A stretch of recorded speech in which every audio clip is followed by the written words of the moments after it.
Fine sleep, Cole said, ignoring the pillow that had fallen on the floor. He turned to face the inside of the sofa. Time to sleep. Jasmine got out of bed, her bare feet silent on the thick carpet. She drew the floor-to-ceiling curtains first, then switched off the lights in the main living area. On her way back, she stole a glance at her little brother, lying on the sofa, a pang of protectiveness hitting her. There was no other way. This was the only solution for now. After casting their own subtle, wistful glances toward Cole, the three girls laid down with a shared, quiet sigh of frustration. Jasmine took the middle spot, with one girl on each side. The bed was more than big enough. It wasn't crowded at all. Serena reached out and pressed a switch on the headboard. The room plunged into darkness, settling into a profound quiet, broken only by the sound of their soft breathing. 3 pairs of eyes remained wide open in the dark, shimmering with thoughts that refused to rest. Their minds were like carousels, replaying the day's events, replaying Cole, and wondering about the future. All the while, their ears strained to catch the rhythm of his breathing from the other room. On the sofa, Cole couldn't sleep either. This was torture. He forced himself to think about the conference sessions for the next 2 days, about the future development of Headline Today. Without realizing it, he eventually drifted off. He didn't know how long he'd slept when, in a hazy state, he felt someone kissing his forehead. Half awake, Cole could still identify the person by her scent. The sweet, milky fragrance of his prize piglet. He groggily reached out to grab her, but caught only air. Drowsy and disoriented, he didn't think much of it and fell back into a deep sleep. Then, he felt a soft touch on his lips. It was the fruity scent of his little Spitfire, Luna. Subconsciously, he reached out again, his hand immediately closing around a full, natural D-cup. Even in his stupor, a grin spread across Cole's face. The next second, the sensation was gone. He figured it was just a dream and, without disappointment, continued to sleep. It wasn't until a fresh, clean kiss landed on his lips that he was once again pulled halfway from his slumber. The familiar fragrance made him instinctively lick his lips. Just as he was about to reach out and pull her in, she was already gone. A flicker of disappointment crossed Cole's face before he sank back into a heavy sleep. On the big bed, the 3 girls lay with their eyes closed, but their minds were hyperactive. Serena couldn't help but wonder. Did they sneak over and kiss him like I did? They must have. The bathroom was near the living room. A direct trip took 5 seconds. A detour to the sofa for a couple of kisses would take another 5, and a quick return to bed. 3. She mentally timed the other 2's trips. They definitely kissed him. So annoying. After their own secret kisses, Jasmine and Luna had the same realization. She probably went and kissed him too. A sour feeling crept into their hearts. Some things you just knew, but that didn't stop the jealousy from bubbling up. Maybe we shouldn't all stay in the same room next time, they all thought. It just makes you miserable. After a long time spent in their own whirlwind of thoughts, the 3 of them finally, one by one, fell asleep. Morning came, and sunlight streamed into the living room. When Cole woke up, he heard the 3 girls' bright, delicate voices, chattering about something. The sound was very close. He opened his eyes and saw Jasmine in front of the window, teaching the other 2 how to do leg stretches. She was in a perfect split, completely stable. Serena and Luna could only manage about a 140-degree angle, leaning their torsos to the side to deepen the stretch. Their nightgowns did nothing. 3 pairs of long, pale pink legs were on full display, their skin flawless. Jasmine's legs were the most perfectly shaped, curved, straight, and with a dancer's pointed foot that was a work of art in itself. Serena's were slender and the palest, with a healthy, rosy white glow. Luna's legs were shapely and toned, with a simple, athletic beauty. Her toenails were bare. She seemed to have no interest in polish. The stretching was clearly painful. Serena was letting out little groans and whimpers, sounding a bit like her prize piglet nickname. Luna was more stoic, biting her lower lip to endure it. Relax your bodies, focus on your breathing. Try to keep your spine straight, Jasmine commanded, occasionally correcting their posture. Morning, Cole said, standing up and stretching his arms wide. He actually felt pretty well rested. Morning. 3 pairs of bright, sparkling eyes turned toward the waking man, their voices filled with pleasure. Then just as quickly, they all averted their gazes. Cole looked down at himself. Whoa, awkward, but also perfectly normal. He scratched his head and shamelessly headed for the bathroom, shedding his shorts to take a shower and wake himself up completely. The 3 girls made a silent pact not to look up. Jasmine suddenly lost the desire to stretch. She wished the other 2 would suddenly have an urgent reason to go downstairs, leaving her alone in the room. The memory of a certain secret kiss flashed in her mind, making her face burn. But it was clear neither of them was leaving, and there wasn't enough time anyway. Sigh. Serena didn't understand the undercurrents. She just felt shy and a little flustered. Luna was shy but not afraid. Her mind was already drifting to thoughts of having Cole's children one day. But into that sweet fantasy, the image of her mother and brother intruded. Luna's heart sank. She truly wished they weren't opening some company in Rockford. She wished they would disappear from her world completely, just like they did years ago, vanishing without a word, leaving her to cry alone in a corner. Though her mood had soured, she continued with the stretches, not wanting to ruin the atmosphere. Exercise was a good thing, especially with a free, professional instructor. The three of them were lost in their own different worlds. When Cole came out of the shower, he was forced to bury his head in the sofa cushions. The girls needed to change. They had brought their luggage into this suite on the first day with no intention of ever moving it. Their nightgowns and underwear were drying in their own rooms downstairs, but they made no effort to hide their intention of staying here, even in front of Amy and the others.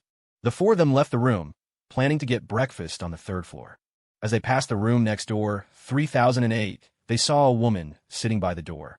She was tall, powerfully built with strong arms. She sat with her knees pulled to her chest, her head buried, as if she were sleeping. As the group walked past, she lifted her head for a moment. Her eyes held a mix of exhaustion, stubbornness, and a poorly concealed blow to her pride. Then she quickly lowered her head again. It was the bodyguard-like woman from the elevator last night. The three girls remembered her, but didn't bother wondering why she was camped outside the door. When they reached the fifth-floor restaurant, the rest of the Headline Today team was already there. The entrance of the three girls, as expected, stunned many of the other hotel guests, who couldn't stop staring. The girls sat down at Yvonne's table, while Cole joined Wyatt and the guys. After they'd been eating and chatting for a bit, the woman in sunglasses from last night walked in. Her assistant followed closely, and then came the female bodyguard. To the girls' surprise, the bodyguard simply stood behind the woman in sunglasses, watching the other two eat. Jasmine noticed the bodyguard swallow twice, but the woman in sunglasses never once offered her food. She ate slowly, dabbing her mouth with a napkin from time to time. Her phone pressed to her ear as she murmured into it, occasionally letting out a delicate laugh that revealed a set of perfect porcelain veneers. Their table was the most ostentatious in the entire restaurant, drawing a great deal of attention. Today's conference sessions were much like yesterday's, with various internet companies giving presentations. What was different was the number of people who now went out of their way to greet Cole, each of them flashing a warm, big brotherly smile. Cole was no slouch either, humbly addressing them as Mr. So-and-so, shaking hands with both of his own as if he were a longtime admirer. Dealing with these old dogs of the industry was different from dealing with department heads. You fought slick with slick, leaving everyone guessing. Even the CEO of ConnectSphere, a man whose company was worth hundreds of billions, gave Cole a slight nod from a few feet away. For him, that was the highest form of enthusiasm. Cole smiled and nodded back. The tech titan only acted like a subordinate in front of government officials. At all other times, he was reserved, only smiling for his peers. They were all thousand-year-old foxes, each with a collection of masks ready to wear. Cole included. The Headline Today booth was buzzing. A steady stream of media and corporate visitors came by to try out the content creation platform, playing with the special effects and having a great time. The aggressive, in-your-face filming from the first day was gone. Bullies are afraid of the fearless. Everyone now knew that the boss of Headline Today was willing to pound his chest and shout on the conference floor. A man who seemed to have no regard for his company's future or his own. He was someone willing to go all in. Most people didn't dare to provoke him now. The man in the baseball cap, still in a holding cell without his phone, had no idea what was happening outside. He assumed his partners had already set the internet on fire. And indeed, videos of Headline Today's bloodthirsty threats had been posted to Twitter and various news portals. But they sank without a trace. Not only did they fail to cause a sensation, but they were met with ridicule. The last 2 days of the conference were peaceful. The third day was for corporate roundtables discussing the future of the internet. Not everyone got a seat. It was all prearranged. Cole, like many other uninvited executives, didn't go on stage again. Near evening, a government official gave a closing speech, declaring the conference a success. Leaving the venue, Cole was once again swarmed by the media. Questions flew at him. One reporter shouted, "Mr. Chin, what are your thoughts on the incident at your booth on the first day?" "I trust the security officials will handle it according to the law," Cole replied, his guard up. It was a trap. Saying anything more to the media would be a mistake, inevitably twisted and spun until it sounded like he was criticizing the organizers. In truth, he'd already been notified. The man in the baseball cap had been sentenced to 15 days in detention. While it wasn't the maximum penalty for harassment, it was a resolution. 15 days for taking a picture was no light sentence. Usually, it would be 3 to 5. Cole ignored the malicious reporter and focused on answering other questions about Headline Today. The reporter tried several more times with tricky questions, but got no response and eventually gave up in disappointment. After breaking free from the press, Cole ran into Mr. Lay, the famous tech CEO. They were both Eastwood alums, so they chatted for a few minutes and took a photo together. Other investors and executives mingled in their own cliques. Since no one invited him to join their private conversations, Cole didn't bother trying to insert himself. Another night, 4 to a room. The next morning, the Headline Today team checked out and headed home.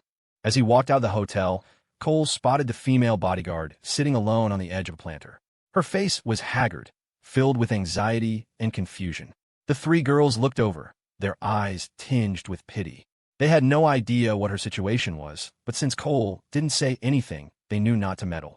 After walking about 50 feet, a thought struck Cole, and he stopped. "You guys wait for me a second." Under the puzzled gazes of his team, he turned and walked back to the female bodyguard. He studied her for a moment before asking, "Did you lose your job?" The bodyguard wasn't conventionally attractive.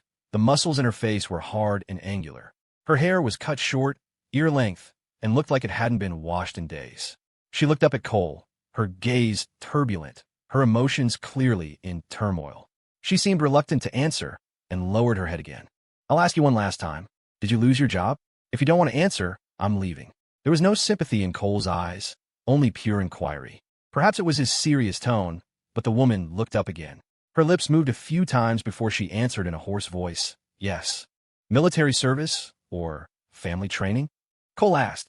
"Both," she replied. A flicker of light passed through her eyes. Was this an interview? She remembered the young man. He seemed to be the leader of that group. Then her expression dimmed again. He was probably just asking, "If it's a family tradition, how did you end up like this? Why not go home? Did you not get a placement after your discharge?" Cole's questions were blunt. He didn't understand. "No money to go home. The family needs money. I used my discharge pay." The muscles in her face tensed. "What can you do?" A thoughtful look crossed Cole's face. "Hand-to-hand combat. Decent with a firearm, I can drive. But I was never trained in personal protection. And I'm not good at waiting on people," she answered honestly. Offense and defense were two different things. Her eyes grew dim again, as if she wasn't holding out much hope. "If you can't find a job, what will you do?" Cole asked, changing the subject. I don't know. I'm not good with words. I might go overseas and become a mercenary." Her eyes became vacant. "I'll give you $1,000. Bring your discharge papers and find me at Headline Today in Rockford. You'll start as a driver. After a probationary period, I'll arrange other work for you." Cole took out his wallet. He happened to have exactly $1,000 in cash. He held it out. "Take it if you want the job. If you don't, take it anyway. At least you can get settled. You can pay me back when you have money." It was only after walking away that Cole had decided to come back. The three girls needed a bodyguard, especially Luna, who handled the finances, and Yvonne, who was often out on business. He'd had the idea for a while, but was still considering candidates. When the woman hadn't approached him and hadn't reacted as he walked away, he decided to come back and ask. If she was suitable, he'd put her on probation. If she didn't show up, it was only $1,000. A good deed. The woman didn't speak. She stared at the money, her throat working. After a long moment, she looked up. "I don't know how to wait on people, and I'm not very talkative. My last employer said I wasn't professional. All you need to do is drive steady. Being quiet is exactly what I need." Cole's words seemed to move her. A glimmer of hope appeared in her eyes. "My salary can't be less than $2,200 a month. I'll give you $3,000. If you pass probation and take on other duties, there will be more." Cole knew he didn't possess some magical aura that made people bow down to him. Money was the best way. As they talked, he continuously observed her reactions. He wasn't worried about her being a plant. No one would use a bodyguard as a spy. The best way to infiltrate would be to apply as a highly educated professional and get into management. He was mainly observing her behavior and micro-expressions to gauge her character. The bodyguard took the money. She didn't bow or nod, her expression stiff as she said, "I'll head over today." "Good. It's settled then." Cole nodded and turned to leave. He didn't give her a specific address. He'd said Headline Today. If she couldn't find it, then she couldn't find it. When he rejoined his group, the three girls didn't ask any questions. They could see he was handling business. They had their guesses, but they wouldn't ask unless Cole brought it up himself. No one else said a word. It was as if Cole had just gone to buy candy apple. About 2 hours later, a plane carried Cole and his team toward Rockford. It was already August 27th. As the plane touched down in Rockford, the gates of the Rockford County Detention Center opened. A young man in his late teens walked out, his face a mask of dejection. After collecting his belongings, he stood by the side of the road, waiting listlessly. A few minutes later, the gates opened again. A stout, middle-aged woman emerged. "Jay, Mom." Mother and son embraced, sobbing. After a while, Brenda Raymond wiped the tears from her fleshy face and shot a hateful glare back at the detention center. She choked out, "Jay, let's go home first. We need to get rid of this bad juju." "Okay, Mom." Jay Raymond nodded pitifully. The two started walking toward the main road in the distance. The detention center was a good 10-minute walk from the road, and the trek left Brenda feeling weak-kneed. With every step, her hatred grew. Hatred for her daughter. Hatred for Eastwood University. The first couple of days, more and more Eastwood students had shown up for orientation. Unable to contain themselves, mother and son had finally gone to the university to cause a scene. But they couldn't even get past the gate. The security guard insisted that only Eastwood students were allowed in. Brenda claimed she was a student's parent, that her daughter's name was Luna, and she pestered the guard to check. Fed up, the guard radioed his supervisor, who confirmed there was indeed a student by that name. But the guard still wouldn't let them in. Furious, Brenda sat down on the ground at the entrance and began to wail, crying about how unfilial Luna was, how she refused to acknowledge her own mother. Jay stood by, adding his own commentary about how cruel his sister was. They did attract a crowd of students, who started murmuring among themselves. Seeing the audience grow, Brenda wailed even louder. But just as she was feeling triumphant, the police arrived. They took her away for disrupting the peace on campus. 3 days in jail. The university had called them. Brenda never dreamed the school would be so ruthless. She'd been arrested before her campaign had even begun. A mother and son in the same holding cell was a rare sight. Luckily, they had no friends or family here, or they would have died of shame. "Jay, next time you go, just tell everyone you're Luna, Anne's brother, and that you need her to come out and talk," Brenda decided. She would stay back and direct from the rear. "Mom, I'm a little scared. What if I get arrested again? My friends will never let me hear the end of it," Jay said, shaking his head. "What kind of friends are those? All they do is drink and get foot massages. Are they any use at all?" Brenda snapped, her disappointment palpable. She then tried to provoke him. "If you've got any guts, you'll call them to wait with you at the school. Let me tell you, if your sister doesn't come back with us, our life of luxury is over. We'll have to sell the car." "Fine, I'll call them." Jay pulled out his phone and started dialing. After a few rounds of buddy-buddy talk, he explained the situation. The person on the other end went silent for a moment, then asked, "Bro, you got a problem with yourself or something?" "No, why?" Jay didn't understand. "What are we going to do at the Eastwood gate? Kidnap someone? Don't drag me into this, man. I gotta go. Talk later." The guy hung up. Jay was stunned. They wouldn't even help him make a scene? Unwilling to give up, he called a few other brothers. The responses were all pretty much the same. "See? I told you those friends of yours are useless. They're no help when it counts," Brenda said, pointing at her son, her chubby face wrinkled in a scowl. Jay was speechless. His mother kept nagging, and he finally snapped impatiently. "Then what do you want me to do, Mom?" "We'll go to the Eastwood gate and wait. Right now, your sister has to come out eventually. When we see her, we'll grab her and not let go until she agrees." Brenda had come up with a ruthless plan. She couldn't call the cops on her own mother, right? Time was running out. If she didn't get this sorted, the contract would expire. She was frantic. Jay thought about it and agreed.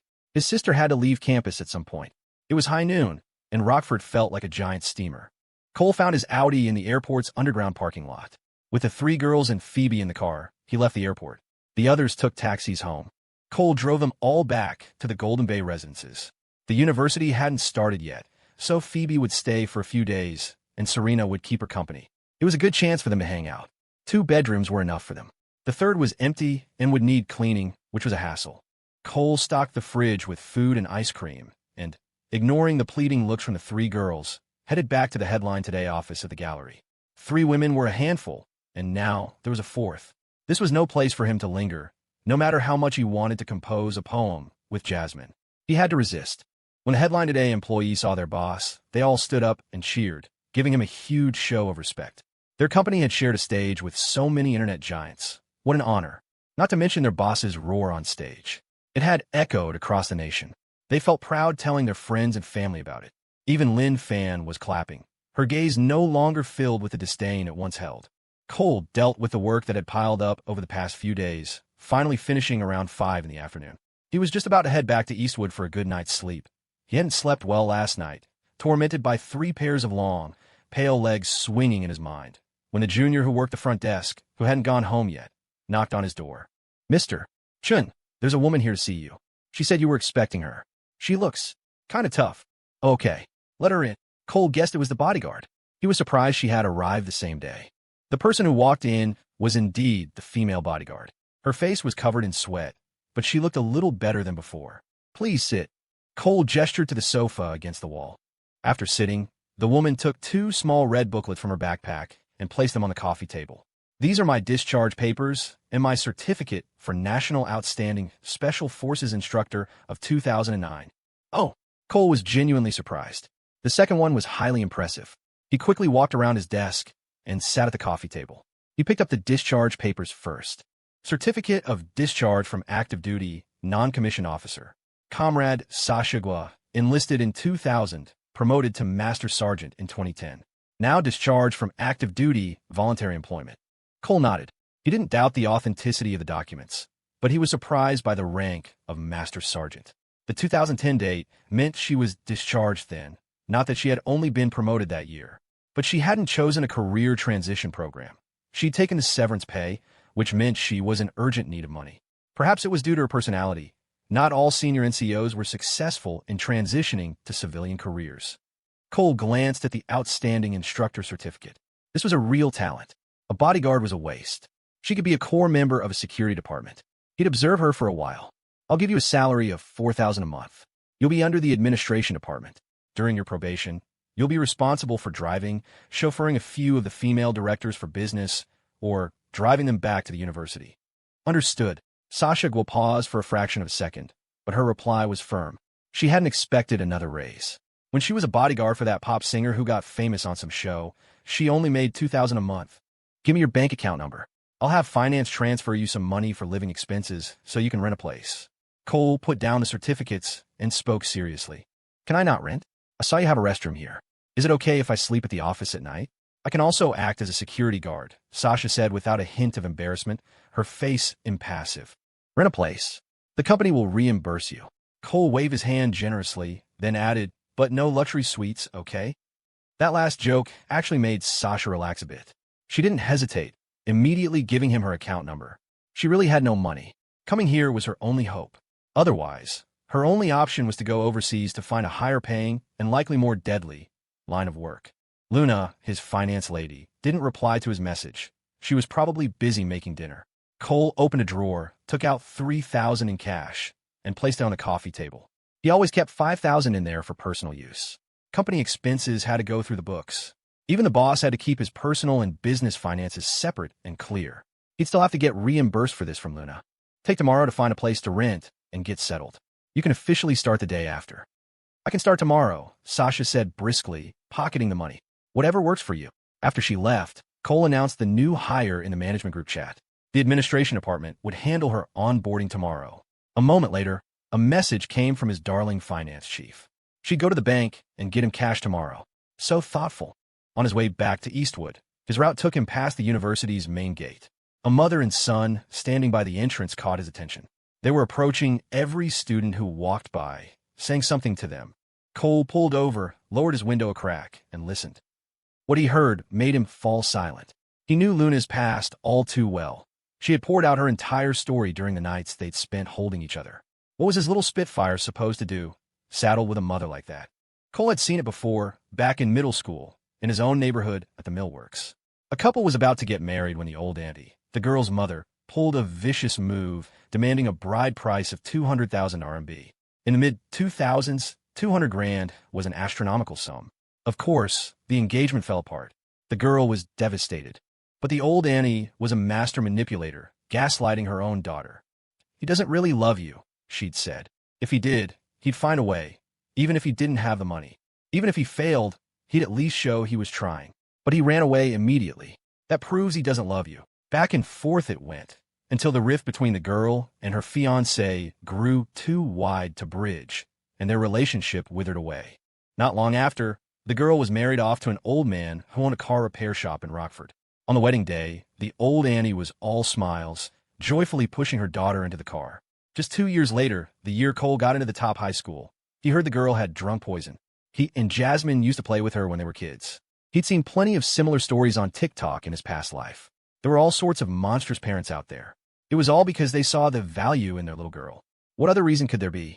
If they genuinely wanted to be her mother, they would have shown up long ago. In this world, there were parents who would sacrifice everything for their children, and there were parents who would make their children sacrifice everything for them. Cole watched silently for a moment longer before driving away. Back at the dorm, he was greeted with a hero's welcome by his 3 roommates. 3 days apart feels like 3 years, they declared. But Javi's smile seemed forced. Before Cole could even ask, Preston spilled the beans. He's having girl trouble. She went on a trip to the beach with some other guy. What? Cole looked at the dejected Javi. For real? Are you sure it's not a misunderstanding? Maybe she was with her family. It wasn't. Javi shook his head, his voice weak. So, the girl posts these vacation pics, right? Tells him she's with her family. Preston explained with a dramatic sigh that was tinged with relief. He was glad he wasn't dating. But in the reflection of a bystander's sunglasses, you can see a guy taking her picture. Maybe it was her dad. Cole tried to offer an out to make his roommate feel better. That's what we thought at first, Preston said, spreading his hands in an exaggerated gesture of shock. But her dad probably wouldn't be sleeping in the same room, right? She posted a photo from her balcony in the morning, and reflected in her own sunglasses was a guy wearing nothing but his boxers. Don't talk about it. I can't take it. Javi waved his hands, looking agitated. Was the damage bad? Cole's question made Javi freeze. He'd been cheated on. How could the damage not be bad? Old Cole's asking if you spent a lot of money on her. Frank clarified from his bed, legs crossed, a serene expression on his face like a man who had achieved enlightenment. Not too much, but yeah, kinda lot. A few $1,000, I guess, Javi mumbled after a moment's thought. A few thousand is nothing. Chalk it up as a lesson learned. There are plenty of good girls out there. Just keep your eyes open, Cole said, snatching Frank's fan. He fanned himself a couple of times, then remembered something. So, did that few thousand at least get you through the front door? The other 3 roommates understood immediately. Javi's crestfallen expression was all the answer they needed. He hasn't even seen what the door looks like. All he did was hold her hand. Preston answered for him, then pointed at Javi. And don't you dare tell people you're my assistant. You're embarrassing me. Like you've seen the door, either. All you did was hand out flyers for a few days, Cole laughed, though he felt a bit bad for him. He couldn't even get True Love's door to open, but the door to a vacation getaway swung wide open. All you could say was that out of thousands of girls, he'd picked a pro. But that was normal. A rookie would have been easier to control. Ha ha! Frank and Javi burst out laughing, a laugh that was almost a sob. Whatever. You guys just don't understand the joy of being single. Preston scoffed. After the laughter died down, Frank sat up. Old Cole, when it comes to girlfriends, you're the expert. Share your secrets with us. Javi and Preston immediately turned their hopeful gazes on Cole. This was a master who could juggle 3 boats without capsizing. They knew it better than anyone. There are no secrets. All I can say is that you're on the path to success, and you've just been scraped by a few thorns, Cole said. Everyone had to go through this kind of thing. He'd paid his own price. Relationships were ultimately up to fate, whether you met the right person at the right time. His relationships with the 3 girls were a matter of destiny, of deep compatibility, and of his own thick skin and proactiveness. He thought of Jasmine. If he hadn't taken the initiative, her personality was such that she would have doted on him for a lifetime, but never uttered a single word of love. He had to actively tease Serena to get her to open up her heart. It was because she already had feelings for him that she was so easily persuaded. And Luna had once told him during a quiet night that it was because he hadn't had any ulterior motives at first that she had felt safe, which then made her want to be with him more and more, until she couldn't stand the thought of him looking at another woman's chest. In the dead of night, whispering to each other, the 3 girls had bared their souls to him. In this life, fate had been kind, giving him the chance to act at the right time. All 3 were passive by nature. If he hadn't been proactive, he might never have triggered anything. It was like a guy who likes a girl, but has no idea how she feels, so he's terrified of being rejected just for trying to hold her hand. He wants to touch her arm or wrap his arm around her waist, but he thinks he should act cool and detached, that maybe she'd like that more. Or he just tries to be handsome and hopes she'll make the first move. But who knew? Maybe the girl was just waiting for the guy to be proactive. Any girl with a sense of modesty was passive. Without exception. Old Cole, I have to say that was really healing. I feel a lot better, Frank sighed. Javi agreed wholeheartedly. He felt that Old Cole was exceptionally good at comforting people. I'm going to be like Old Cole and find my true love, Preston declared, his eyes shining with ambition. Don't wait. If you find someone, go for it. Just don't get obsessed, Cole said, then added with a deadpan expression, and stop messing up the bathroom walls. Who? Who did what? Like anyone who just farted but pretends to be innocent, Preston glanced around at Frank and Javi with a look of feigned calm. Not me. Wasn't me. Frank and Javi denied it immediately, their faces serious as they scrutinized the certain internet celebrity who frequented the bathroom late at night. But the celebrity maintained his look of innocence. A piece of advice for you guys, Cole decided to offer. Don't just stare at the flashy ones, especially on their Facebook pages. Some girls might seem plain, but they just haven't blossomed yet. Give them enough nourishment, and they'll turn into a flower. You guys are earning decent money. No need to throw it into the ocean. Haven't blossomed? Nourishment. The three roommates exchanged glances, a look of profound understanding dawning in their wise eyes. That night, around 9, in one of the bedrooms of apartment 2201 at the Golden Bay Residences. Serena, there's something I want to say, but I'm not sure if I should. Phoebe hesitated. I know what you're going to say, Serena replied. Of course she knew what her best friend was about to say. Anyone could see it. Well, you'd better hurry up, or he's going to get away.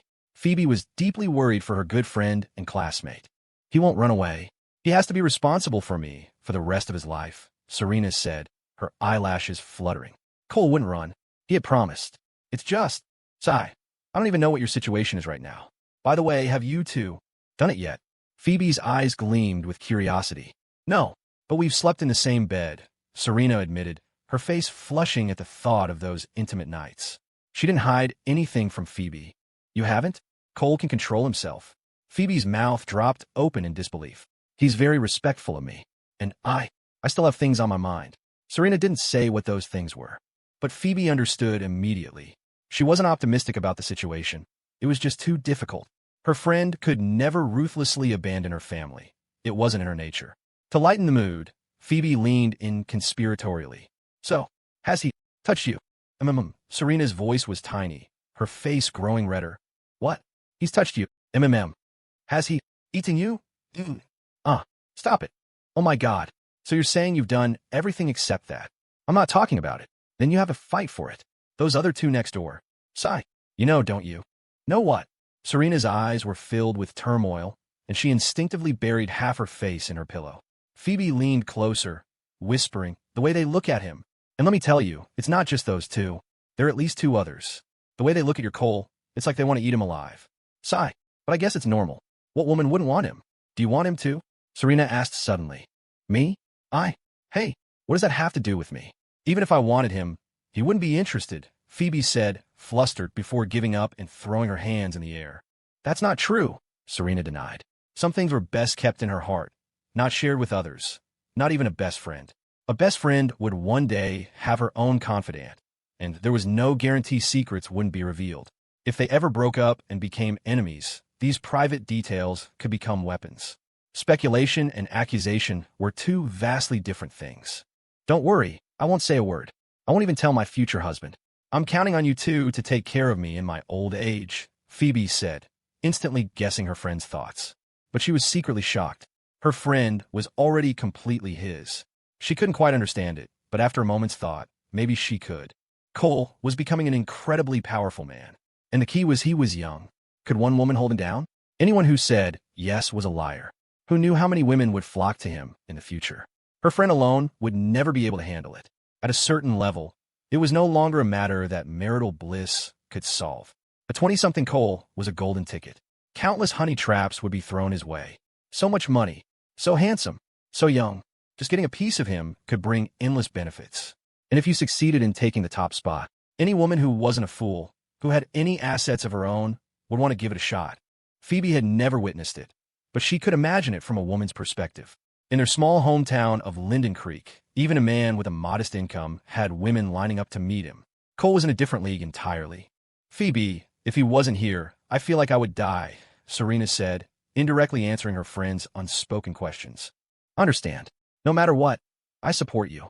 We're friends for life. If Cole ever treats you badly, I'll help you beat him up, Phoebe said, hugging her friend, her heart aching for her. Before, whenever they went out, Serena rarely smiled.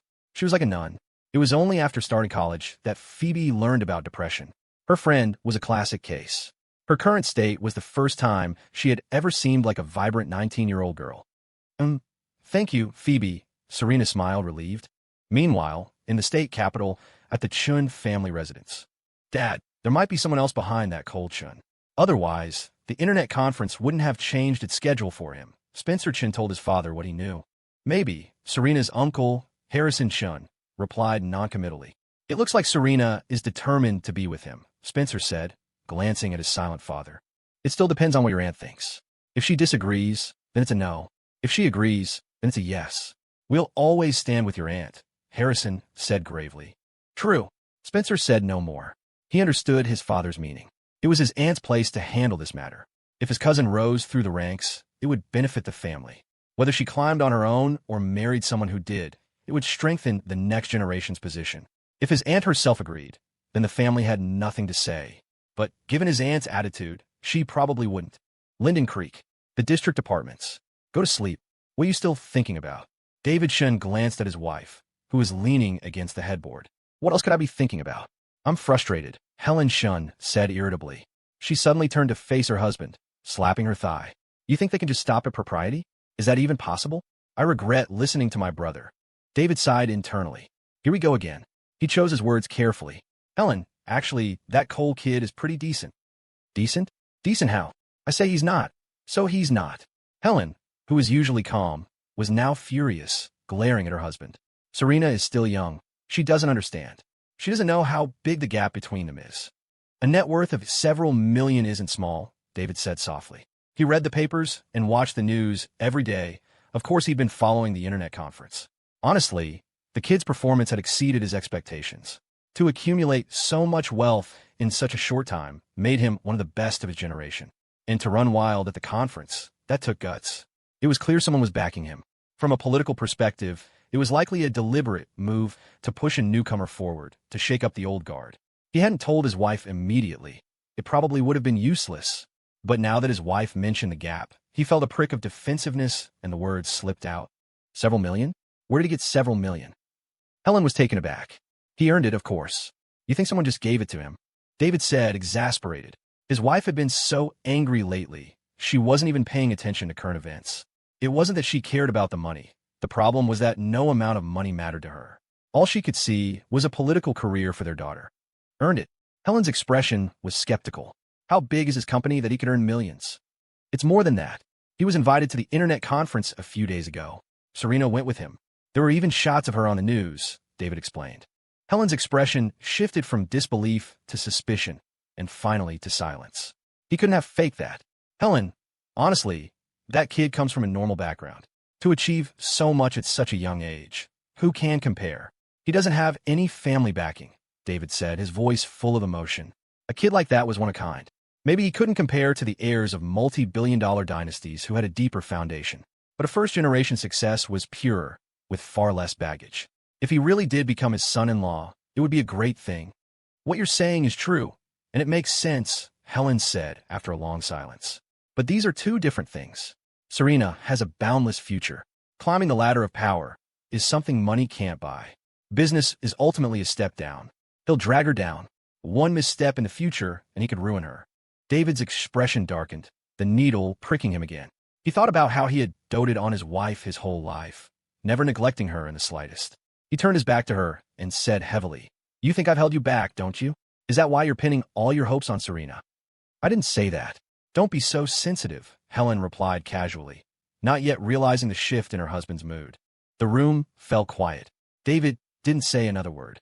Just as Helen was about to continue talking about Serena, David suddenly said, Helen, I'm a little tired. What? Helen thought she had misheard. I said I'm a little tired.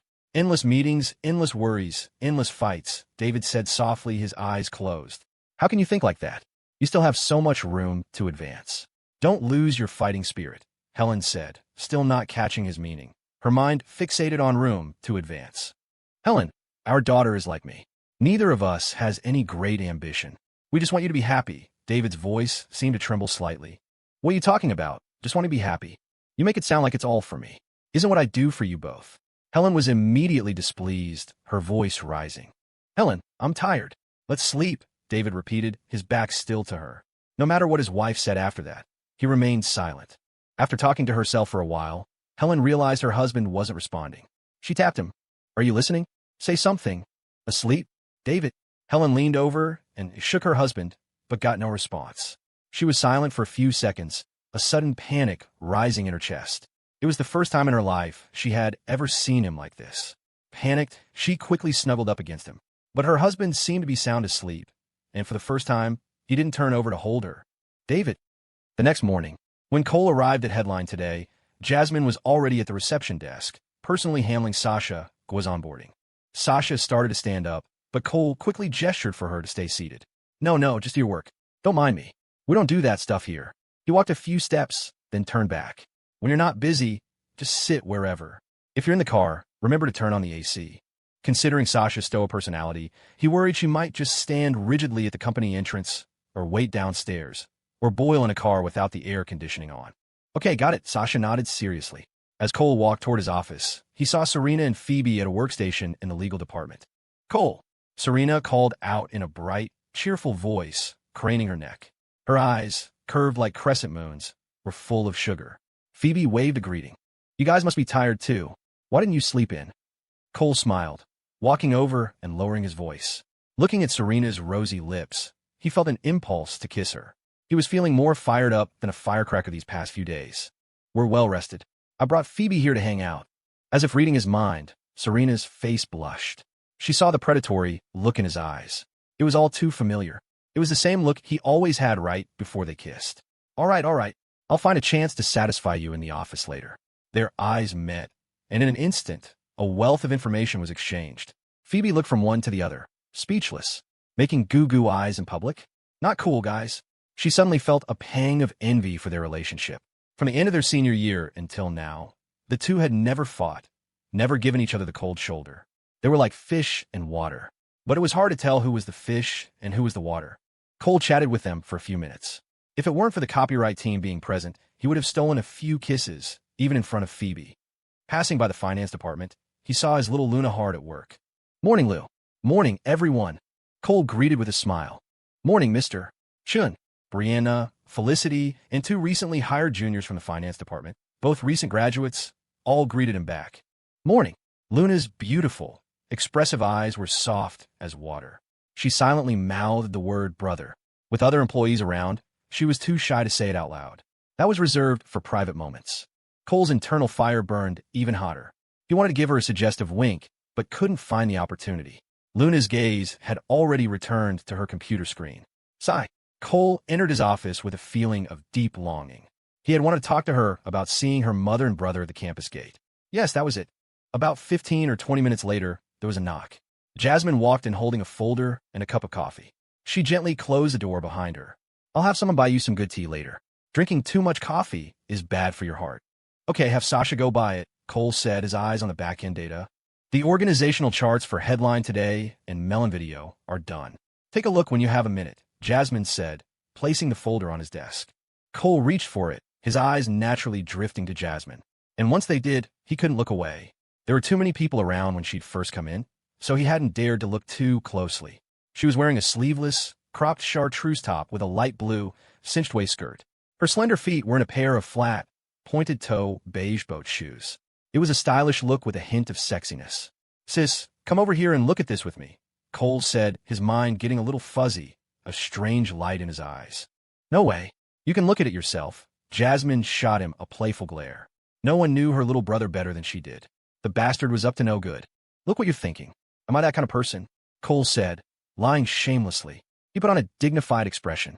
Come on, let's analyze this together. Jasmine hesitated for a moment, then warned, let's get this straight first. No funny business. This is an office. No funny business, I promise. Come on. Cole opened the folder, looking every bit the serious executive ready to talk business. His expression was so convincing that even Jasmine started to believe him. The moment she stepped behind the desk, she realized something was wrong. She turned to run, but her wrist was already caught. Hey! She let out a soft cry as she was pulled into his arms. His hot breath ghosted across her ear. Where are you going, sis? Cole. This is the office. We can't, Jasmine whispered, her voice conspiratorial. The familiar scent of him was seeping into her very soul. Flustered, she half-heartedly pounded his shoulder a couple of times. Between two people in love, there was an addictive quality to the bioelectric current that flowed when they were this close, bodies pressed together. The kisses falling like raindrops on her neck and behind her ear sent shivers through her, making her entire body go weak. Finally, a last shred of reason snapped Jasmine awake. She wrapped her arms tightly around Cole's head, holding him still. We can't, she panted. This is the office. Please, Cole. Cole's face was burning, his mind practically boiling. Jasmine's proportions were perfect. Holding her was like holding a fragrant, soft, divine creature, and he found it nearly impossible to control himself. Her playful resistance, that delicate struggle between reason and emotion, was driving him insane. But he also knew this wasn't the right place. Someone could come in to discuss work at any moment, and he couldn't go to the Golden Bay residences for the next few days. What was he supposed to do? Sis, then can we go to a hotel tonight? No. Why would we go to a hotel? It would feel so transactional. We're not on a business trip, Jasmine said, her cheeks flushed, shaking her head as she gasped for air. Then, okay, I just missed you, Cole sighed. He thought it was a lost cause, but Jasmine's next words made his eyes light up. Jasmine stroked his cheek with a doting expression. She whispered, be good. How about during lunch break? But you have to be quiet. Okay, I promise. I'll be very, very quiet. Cole swallowed hard, wishing it was already noon. With immense reluctance, he let her go. Jasmine stood up, smoothed her skirt, and closed her eyes, pressing a hand to her heart as she took deep breaths to calm down and hopefully dissipate the blush on her face. Otherwise, she wouldn't be able to face anyone. The sight of the elegant woman in a state of flustered passion made Cole stare, unblinking. Suddenly, Jasmine's eyes snapped open. She shot him a fierce glare and walked back toward him. Cole knew he was in for it. Sure enough, Jasmine pulled open his collar and bit down on his shoulder. A slight sting. It didn't last long. She lifted her head, then poked him on the forehead with a slender finger. Can't you focus on work? Always thinking about dirty things. Look at you. You lecher, she chided. She gave the soft flesh at his waist a hard pinch before turning and walking away, her hips swaying gently, her stride as light as a breeze. Sis, don't forget about lunch. Cole called out hopefully. Jasmine's heart trembled, but she ignored him. She stepped out, closing the office door behind her, and stole a glance around. It felt like everyone who looked at her knew what had just happened, and it made her panic. She forced herself to act calm. Not long after Jasmine left, Jenna from Melon Video knocked and entered. Cole put aside his thoughts and switched into work mode. The office was cool and pleasant, but outside, the sun was scorching, the ground temperature well over 110 degrees. At the main gate of Eastwood University, Brenda and Jay Raymond stood under an umbrella, sweat pouring down their faces. Unlike the campus interior, there were no large trees here to offer shade. Both of them were already miserable from the heat, but the desire to maintain their wealthy lifestyle kept them going. Every time a student passed, they would ask, "Do you know Luna? I'm her mother. This is her brother." The security guard watched from his air-conditioned booth, but didn't call the police. As long as they weren't causing a disturbance, there was no real reason to intervene. The dean's office had student records collected by advisors and knew that Luna was the CFO of Headline Today. There was probably some complicated family drama involved, but as long as it didn't happen on campus, it was their own business. "Mom, this isn't working. Everyone says they don't know her." Jay whined. His t-shirt was stuck to his back, and he was incredibly uncomfortable in the sweltering heat. "It's only the second day. We'll find someone soon," Brenda said through gritted teeth. She too was suffering. She'd gotten used to a comfortable life and couldn't stand this kind of hardship. But compared to losing her newfound wealth, this was nothing. Soon, a girl pulling a suitcase walked past them. Brenda hurried forward, a smile plastered on her fleshy face. "Hello, do you know Luna? Luna? Who are you to her?" The girl was from the dorm room, next to Luna's. Of course she knew her. "Oh, you know her. That's great." Brenda's cloudy eyes lit up. "This was it. I'm her mother, and this is her brother. We need to talk to her, but we can't reach her." "Her mother? Her brother?" The girl eyed them suspiciously. They didn't look much alike. Luna was gorgeous, but these two were both overweight. The boy wasn't old, but he already had a double chin. Besides, hadn't Luna's mother run off? She'd heard that from the girls in the next room. At the time, she'd assumed Luna's family was well off, but when she asked, she found out it was the opposite. "It's like this, a family member is sick, so we came to find her. But she changed her number. We have no choice," Brenda said, her face a mask of kindness and pleading. She took out a $20 bill, grabbed the girl's free hand, and pressed the money into her palm. If you don't believe me, I can give you her home address. I just want you to help me out. Just tell her I'm sick. The girl looked at the 20 in her hand, closed her fist around it, and hesitated before saying, school hasn't started yet. You can definitely find her at Headline Today. Headline Today? What's that? Brenda didn't understand. She looked at Jay, who also looked clueless. You know, Headline Today, the website. You don't know, the girl said, arching an eyebrow at Jay. No, should I? Jay searched his memory, but came up blank. He didn't even use the internet. Karaoke bars and massage parlors were his domain. You don't know Headline Today? Just Google it, the girl said, incredulous. Did he not go online? She turned to leave, pulling her suitcase, but Brenda grabbed her wrist. Hey, you can't just leave. You haven't explained properly. You took my 20. You can't just walk away. I told you, didn't I? Go find her at Headline Today, the girl said, her brow furrowed. What more was there to say? We don't know where that is. Where do we find it? Jay asked anxiously. I don't know where their office is either. Just look it up on a map, the girl said, shaking her head. Who paid attention to a company's address when they used a website? But it had to be nearby. No, you can't. You took my 20. You have to help me find it, Brenda said, holding on tight. Fine, take it back. Let go. The girl was furious. She threw the 20 on the ground and yanked her arm free. Jay ignored the money on the ground. Brenda scrambled to pick it up, the fat on her face jiggling, her kind expression gone. You think it's that easy to take 20 bucks? Taking my money without even giving a clear answer. You must be dreaming. The girl's face was livid. Seeing a few people staring, she quickly pulled her suitcase and hurried away. Trying to scam $20 out of me, just like that. Too easy, Brenda muttered with a humorless smirk as she watched the girl leave. Headline Today. Asking for that should be easier than asking for a name. Before long, a male student actually knew the address of Headline Today. He'd looked it up on a search engine out of curiosity once. Thrilled, the mother and son immediately hailed a cab. At the Headline Today office in the gallery, Phoebe walked out of Cole's office and closed the door, leaving her best friend inside to discuss work. This work was very important. It could only be discussed privately with Cole. She heard the click of the lock behind her. No doubt, that was her friend's doing. Inside the office, Cole, my prize piglet missed you. Serena cooed, spreading her arms wide and bouncing on her toes. It felt like she hadn't hugged him in days. Cole knew what she wanted. He got up from his chair and walked around the desk. Serena was already rushing toward him with a giggle, and she leaped into his arms. Cole caught her, his hands supporting her pert backside. The milky scent of her hair filled his nostrils. I miss my prize piglet, too. Cole, you were seducing me with your eyes this morning, Serena said, wrapping her arms around his neck and pouting playfully, swinging her legs. Was I? Cole feigned innocence, but his heart was already racing. Cuteness was its own kind of sexy, and Serena always expressed it to perfection. Yes, you were. Serena's playful complaint was cut off by a fervent kiss. Strange, smacking sounds replaced her words. A long time later, their lips parted. Serena stretched her neck and pouted. You bad boy. Quick, wipe my mouth. Cole chuckled and lowered his head to clean her up.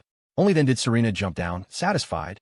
She straightened her dress and ran her hands through her hair, then scrunched her nose and gave him a playful huff. The blush on her cheeks hadn't faded. Cole, will you have dinner with me and Phoebe tonight? Of course. I should. She helped out a lot at the booth this time. Phoebe had been a great friend, and Cole had already planned to treat her. Serena wrapped her arms around him again, burying her face in the crook of his neck. Cole, you're so good to me. Cole gently held her, a smile playing on his lips. For some reason, an image of himself crying in the middle of the night in his past life flashed through his mind. He said softly, It's because you're so good to me. Serena rubbed her cheek against him like a docile kitten. She didn't know why, but she suddenly felt a deep ache of protectiveness for this man. She just wanted to comfort him. But there wasn't enough time. They had already been in here for half an hour. Any longer would be suspicious and would hold up other colleagues who needed to report on their work. As the two stood in a quiet embrace, a mother and son arrived at the entrance of the Headline Today office. Hey, this is it. Headline Today, Jay Raymond exclaimed. Go ask, Brenda said, sizing up the company entrance with a look of doubt. She started muttering to herself. This company looked pretty good. Her daughter had only just finished her freshman year. How could she already be working here? Or had she been taken as some boss's mistress? At that thought, Brenda became frantic. If she'd lost her virginity, it would be much harder to explain. The junior at the front desk saw the two newcomers. They didn't look like they were here on business. She stood up. Hello, can I help you? I'm looking for Luna. I'm her mother, Brenda said with a smile, but there was no warmth in her eyes. If her daughter was being kept, that made her a quasi-mother-in-law. She couldn't lose face in front of the subordinates. I'm her brother, Jay added, less concerned with appearances and just wanting to find his sister. The receptionist's eyes flickered with suspicion. Her mother and brother didn't know her phone number, but it wasn't her place to say anything. She pointed to the waiting area. Please have a seat. Oh, okay. Brenda knew she was in the right place. Her daughter was definitely here. Mother and son sat on the sofa, looking around. Employees at nearby desks glanced up curiously. Yvonne immediately stood up and gave the receptionist a look, silently telling her not to go get Luna. She didn't want the receptionist to call her out directly. She walked toward the finance department herself. Seeing the CFO busy, she walked over. Director and Luna turned her head. Director Wong, what is it? Yvonne leaned in and whispered, 2 people are here. They say they're your mother and brother. If you don't want to see them, go to Mr. Chen's office. I'll handle the rest. Luna's heart sank. She never thought they would find her here. Her good mood was instantly ruined. But hiding was useless. Since they had found her, they obviously knew she worked here. She didn't want to face them, but she had to. If she didn't, it would probably cause trouble for the company. Luna forced a smile. It's okay. I'll go see. She stood up and, under Yvonne's worried gaze, walked toward the reception area. The mother and son on the sofa saw her immediately. Luna, sis, they shouted excitedly, their expressions like those of people who had just found their long-lost relative. And it was joy, just of a different kind. Let's talk outside, Luna said, looking at their pudgy faces with an internal sigh.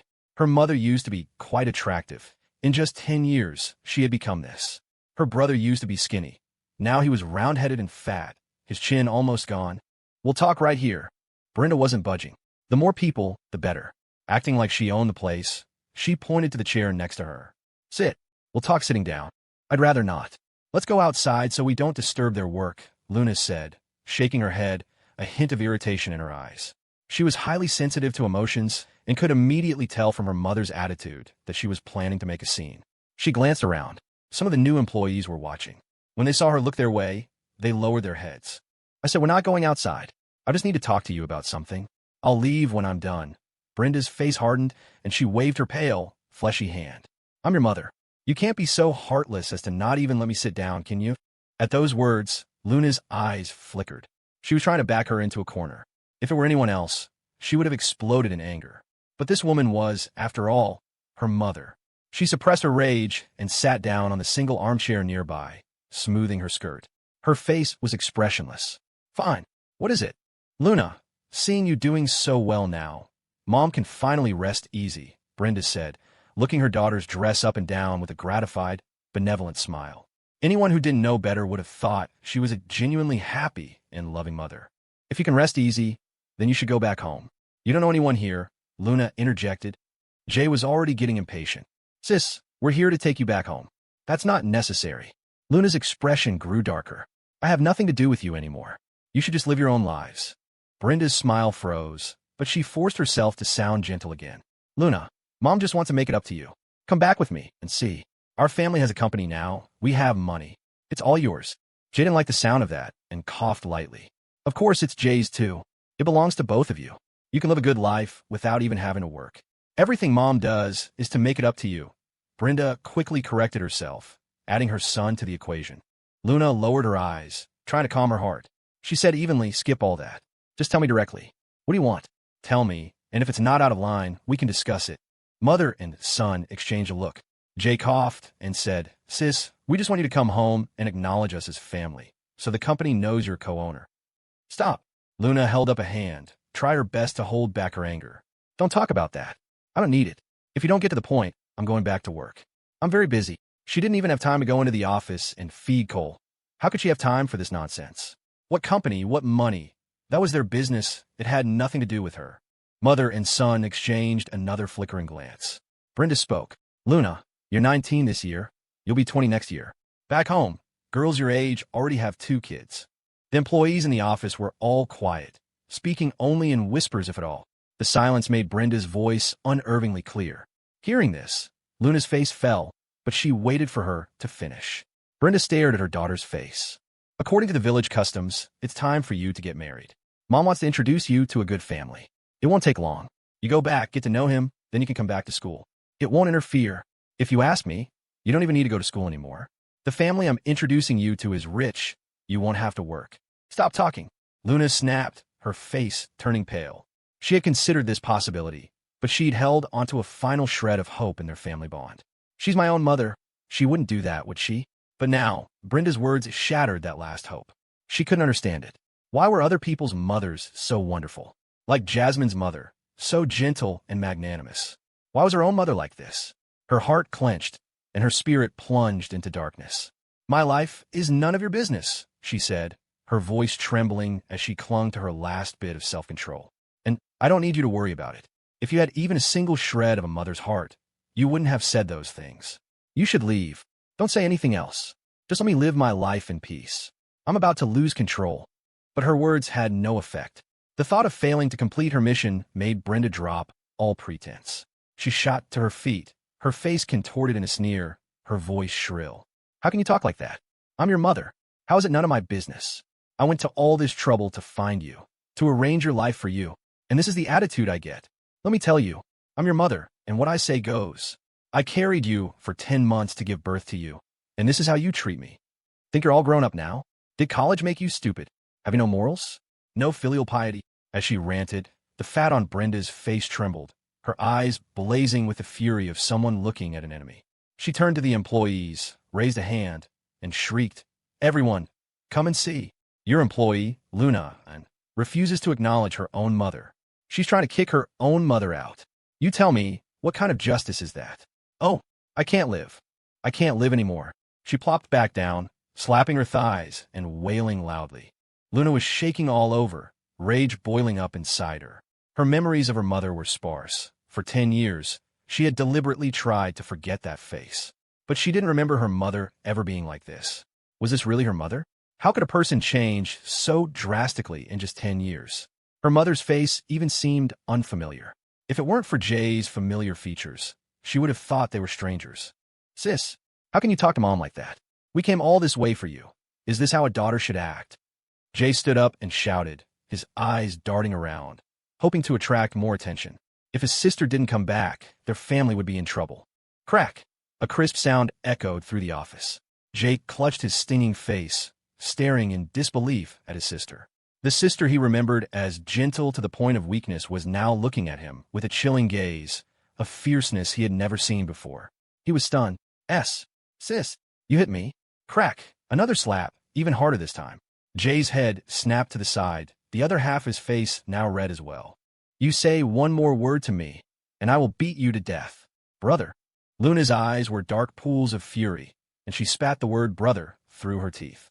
It was the last time she would ever say it. "Luna!" Seeing her son get hit, Brenda exploded. She stood up, pointing at her daughter. "You dare hit your brother.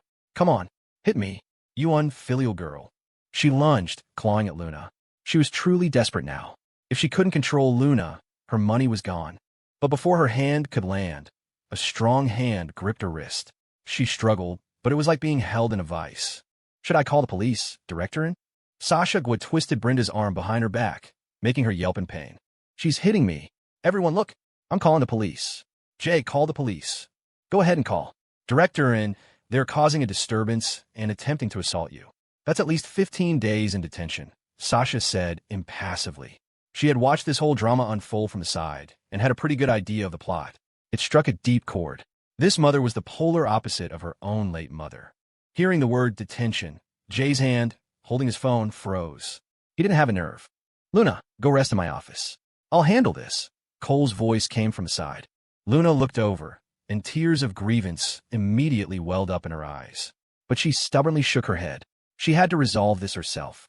Cole understood. "Say whatever you need to say," he said reassuringly. "I'm here. Don't worry about anything." This was something she had to handle herself. He would base his response on her reaction. If she didn't want to burn the bridge, he wouldn't go too far. If she decided to cut ties, he could act freely. It was a blood relationship, after all. He couldn't humiliate her mother in front of her. But now that they were trying to physically assault her, he wasn't going to be polite anymore. He gave Yvonne a look.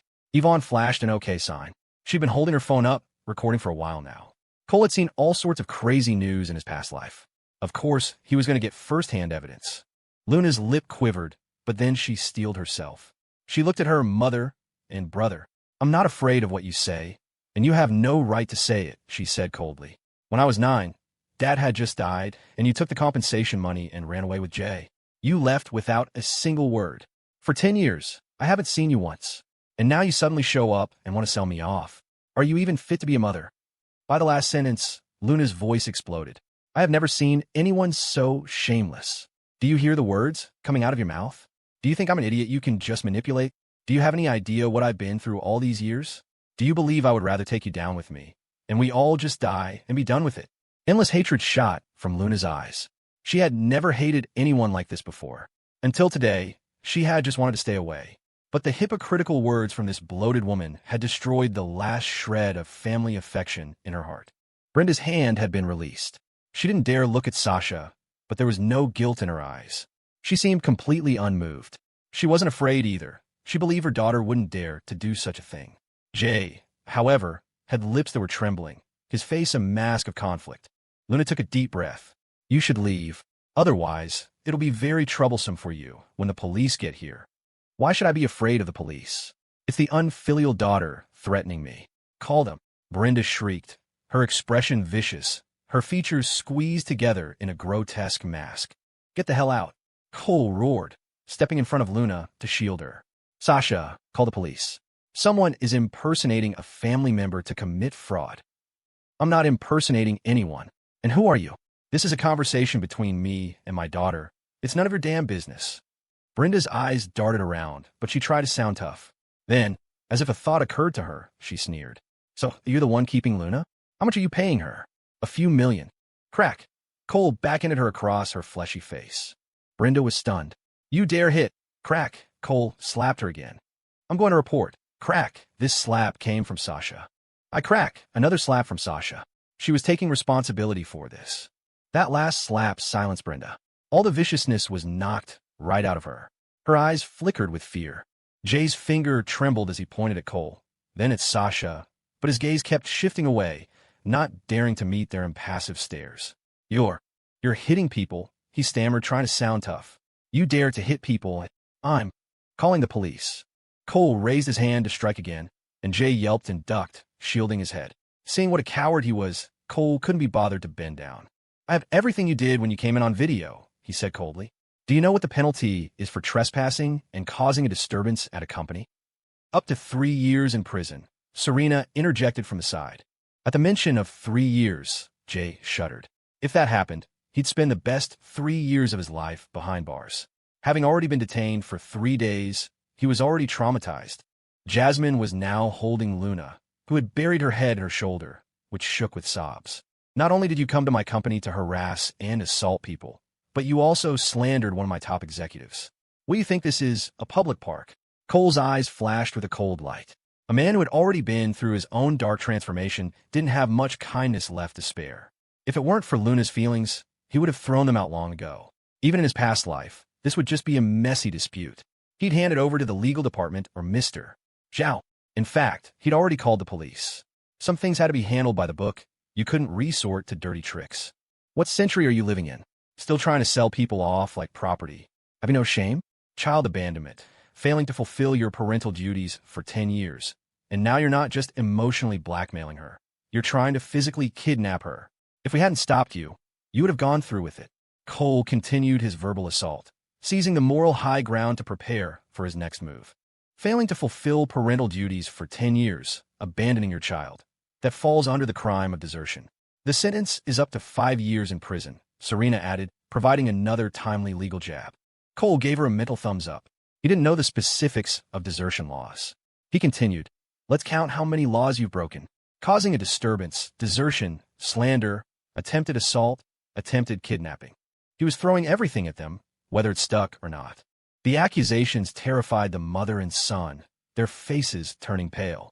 Brenda covered her face, fear in her eyes, but she still tried to argue. It's not like that. We were just here to talk to her. What right do you have to talk to her? I have it all on video. You can tell it to the police. Cole's eyes narrowed, a ruthless glint in them.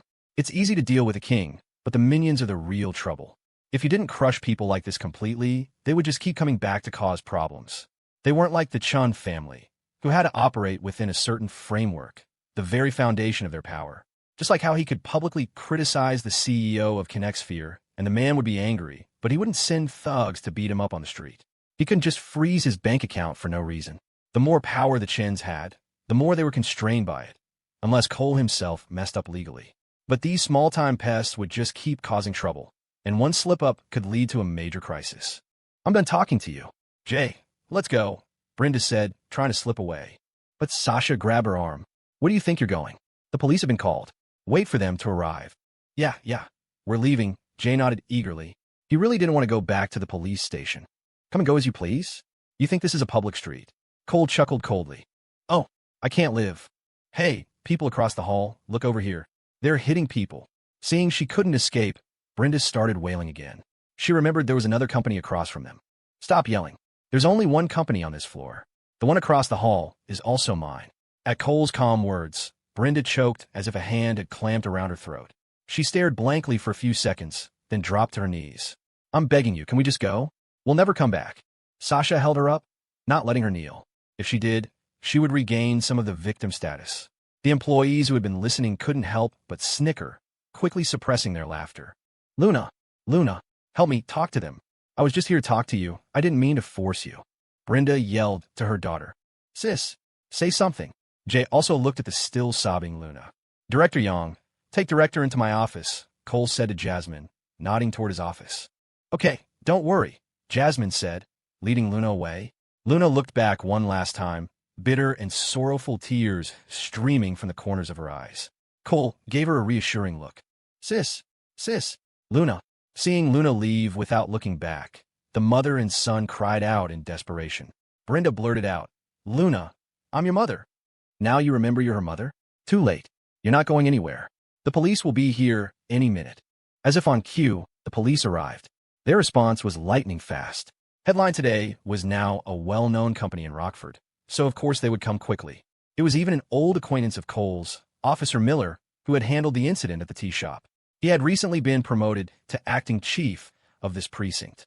2 other officers and a female auxiliary officer were with him.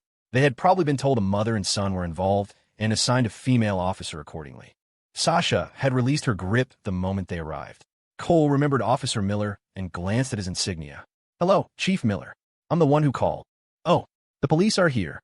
Just in time. They hit us. Me and my son, we were beaten." The moment she saw the police, Brenda started wailing. "Quiet down. One at a time," Miller said with a frown. He turned to Cole. "You go first." Brenda fell silent again, her expression frustrated and anxious, at a loss. "These 2 came to my company to cause a disturbance and even tried to assault my employee. I stopped them. It's a bit complicated. This woman is involved in a case of desertion." Cole gave a brief summary. "Don't you slander me. I didn't do anything. I'm her mother. I was just here to talk to her. They're the ones who hit us." Brenda shouted again, pointing at Cole and Sasha. "Those 2, they both hit us. We were preventing you from committing a crime," Cole said coldly. He looked at Officer Miller. "Not only did she attack my employee, but she also tried to forcibly take her away. I have video evidence. And what's ridiculous is that she abandoned my employee when she was 9 years old, never fulfilled her parental duties, and now she wants to take her back to sell her off." Every word from Cole was a nail in their coffin. Officer Miller stared at Cold Sean with a complicated expression. He'd known from their first encounter that this kid was cunningly calm, a pragmatist who'd trade a formal complaint for a tangible benefit. Now, Cole was the owner of the largest tech company in his jurisdiction. Their statuses were no longer comparable. Miller turned to question Brenda Raymond. The fleshy woman, of course, denied everything, pointing a finger at Sasha Gua. "She hit me too, and she wouldn't let me leave." Miller's gaze shifted to Sasha, and he immediately sensed something different about her. The young female officer next to him, however, straightened her back, snapped to attention, and barked, "Instructor, ma'am." The woman, who had seemed unassuming just a moment ago, was suddenly radiating a sharp, disciplined energy. Her friendly face instantly turned cold and stern, her eyes wide and alert. The sudden change startled everyone nearby. Sasha returned the salute, then lowered her hand. "Riley," she said calmly, "there are no instructors here anymore. Just call me Sasha. You'll always be our instructor."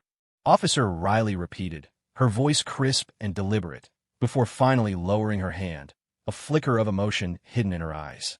Miller understood immediately. They were dealing with a military veteran.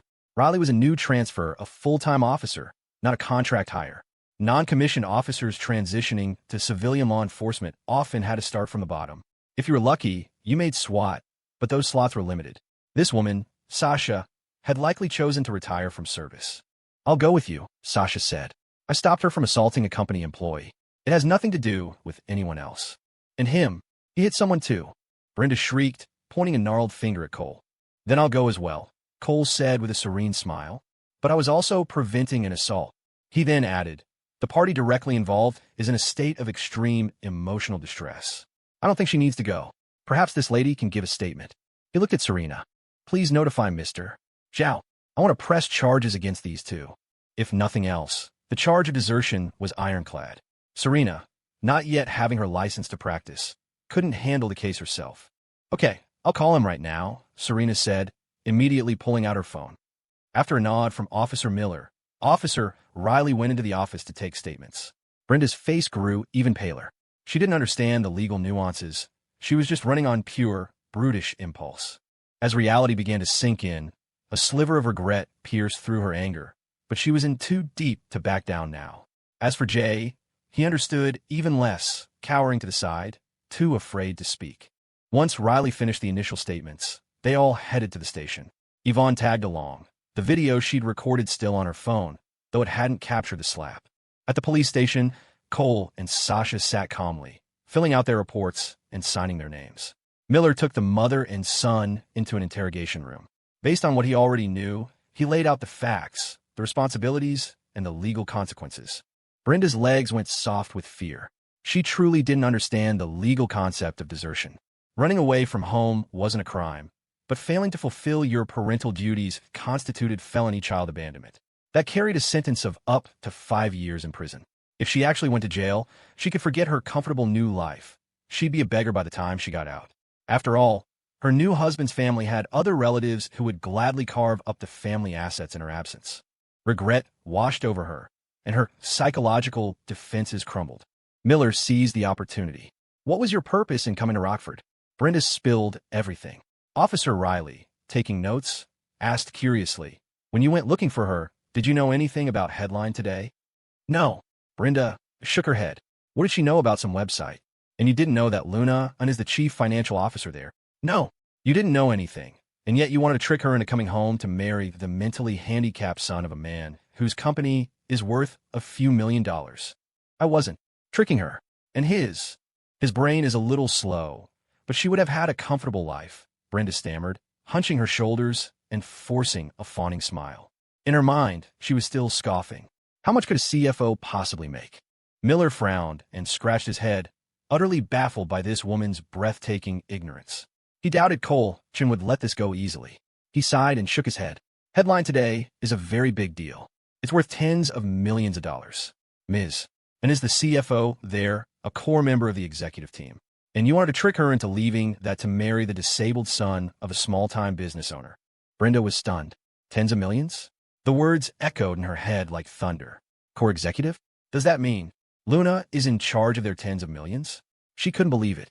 "Are you telling the truth?" "Oh, yeah, because lying to you is going to give me a promotion," Miller said with a dry laugh. Brenda's eyes widened, a lightning bolt of realization striking her. "Oh God, tens of millions. And Luna's in charge of it. Oh my lord, what the hell is that disabled kid compared to this? Did I just barge into my son-in-law's company? What have I done?" Visions of cash danced in her head. Her eyes darted around, her expression turning manic. Jay was frozen beside her, the words "in charge of tens of millions" ringing in his ears. "Officer Miller, I admit I was wrong." Brenda blurted out frantically. "It was all my fault. I was confused. Can I please talk to her?" "Go ahead. If you can sort it out, that's your business," Miller agreed. It was all part of the mediation process. Getting the woman to admit fault meant the public disturbance was her responsibility. What Cole-chan decided to do after that was up to him. An agitated Brenda burst out of the interrogation room. In front of everyone, she dropped to her knees before Cole and started slapping her own face. "Thwack! Thwack! I was confused. I'm not human. You're a bigger person than me. Please, just let me go this one time." The slaps were loud and sharp, her fleshy cheeks turning red in seconds. Cole's expression didn't change one bit. He just watched her. A person who could flip-flop so easily might or might not be confused, but their heart was certainly poisonous. Seeing no reaction, Brenda scrambled forward on her knees, trying to grab his leg. Cole quickly sidestepped her.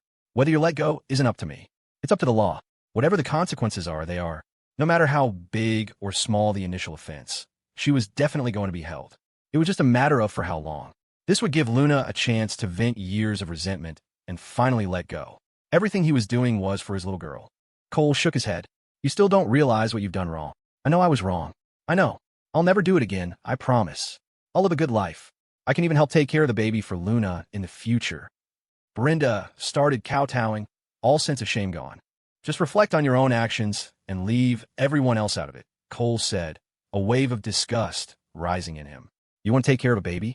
As if you're qualified to even touch one. Brother-in-law, please forgive me this one time. Brother-in-law. Jay suddenly rushed forward and latched onto Cole's leg. Before Cole could speak, Sasha stepped in and gripped Jay's wrist. His hand went limp, and Sasha pulled him aside. Mr. Chun, you're free to go, Officer Miller said, walking out. The statements had been made, the papers signed. As the victim, Cole could leave. The suspects, however, were not getting off so easily for harassing a business and disrupting its operations. They were looking at a few days in holding. The abandonment charge was a separate case. If Cole pressed it, it would be a long process of investigation and court proceedings. Thank you, Officer Miller, Cole nodded. Hey, Mr. Chun, listen to me. I'm Luna's real mother.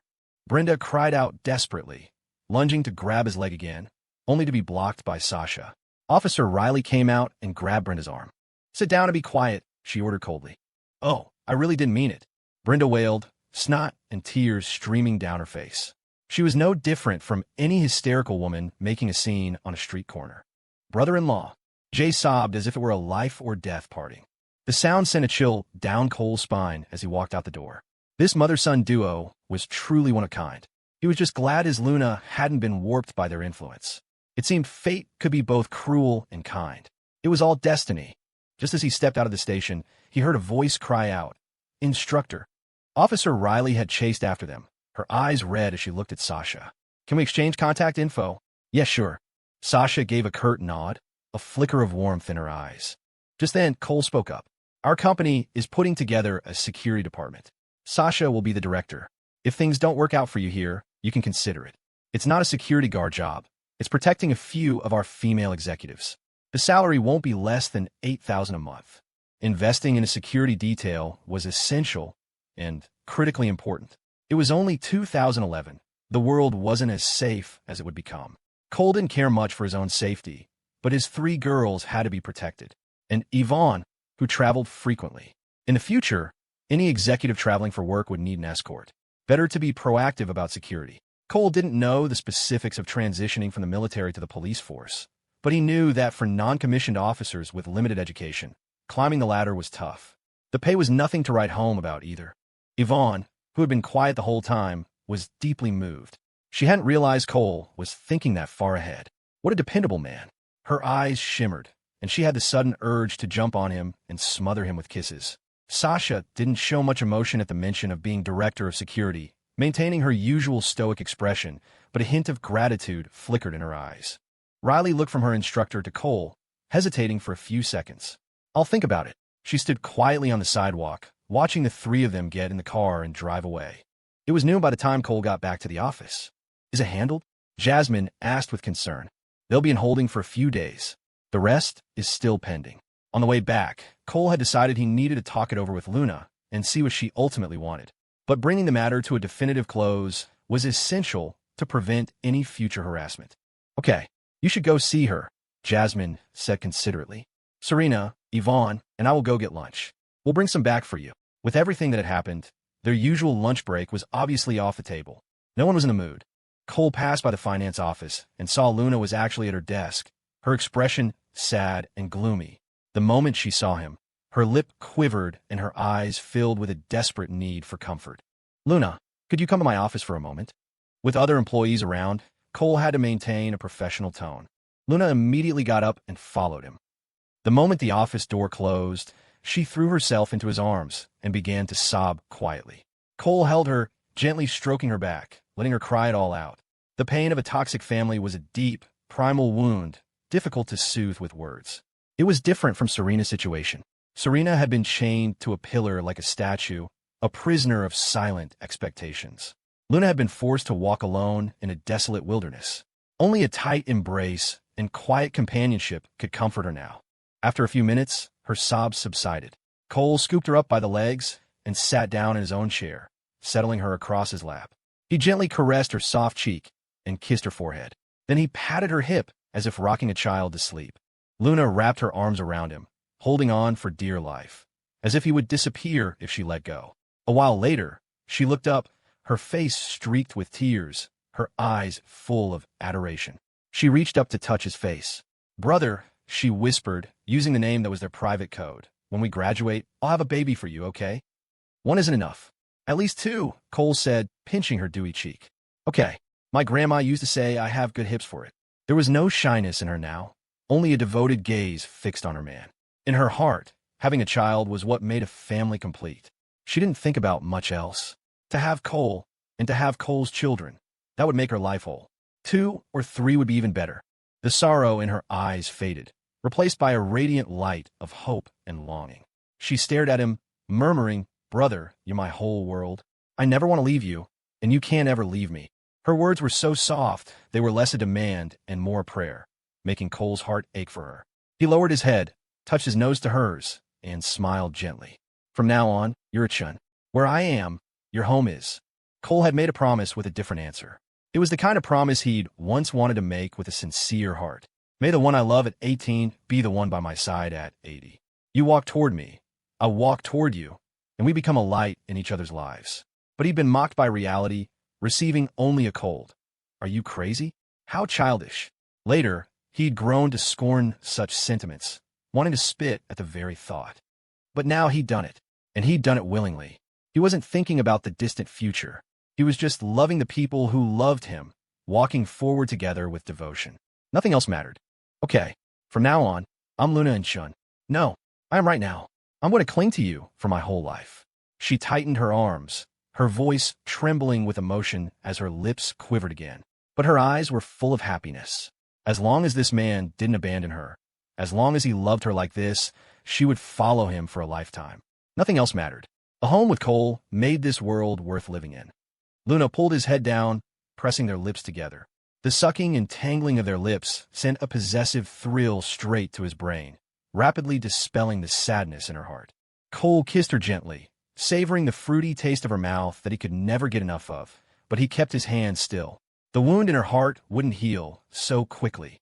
If physical arousal conflicted with her pain, it would only put her in a difficult position. There was plenty of time for that. He didn't need to rush this single moment. After a long time, their lips parted reluctantly. "My darling Luna," Cole said, seeing her mood improve. "If we press charges for abandonment, she'll be convicted. The sentence could be anywhere from a few months to a couple of years." It was time to discuss it. Everything depended on what Luna truly wanted. She was, after all, her biological mother. Crushing her would be satisfying, but seeing a blood relative she'd lived with for 8 or 9 years in a miserable state might also cause her pain and leave a lingering knot at her heart. Luna was silent for a long while. Finally, she said, "Brother, let's not press charges. But I never want to see them again. I don't have any family besides you." "Okay, I'll take care of it," Cole said, not surprised. His little girl was too kind-hearted to be that ruthless, but he still had to take some measures. "Knock, knock, knock. Cole, time for lunch." It was Jasmine's voice from outside.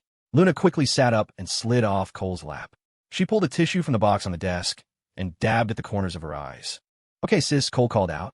He opened the door to find Jasmine, Serena, and Yvonne standing there, holding takeout containers. Clearly, none of them had eaten. They just brought everything straight back upstairs. No wonder they were so fast. Jasmine glanced at Luna and noticed her eyes were still a little red. And there was a suspicious moisture on her lips. "Luna, I got you that cold Howdonia root salad. It took me a few tries to find a place that had it." "Thank you, Jasmine," Luna said, a warmth spreading through her. Jasmine always remembered that she loved that divisive regional specialty, with its sharp, medicinal taste that people either loved or hated. It touched her deeply. They spread the food out on the coffee table and squeezed onto the sofa to eat, keeping the conversation light and cheerful to lift Luna's spirits. In the entire company, Luna was the only one from such a background. Most people couldn't even imagine her circumstances. Jasmine and Yvonne's families were stable and supportive. Serena's pressure was psychological, but her life was materially comfortable. None of the three girls offered platitudes or advice, knowing it would be like rubbing salt in the wound.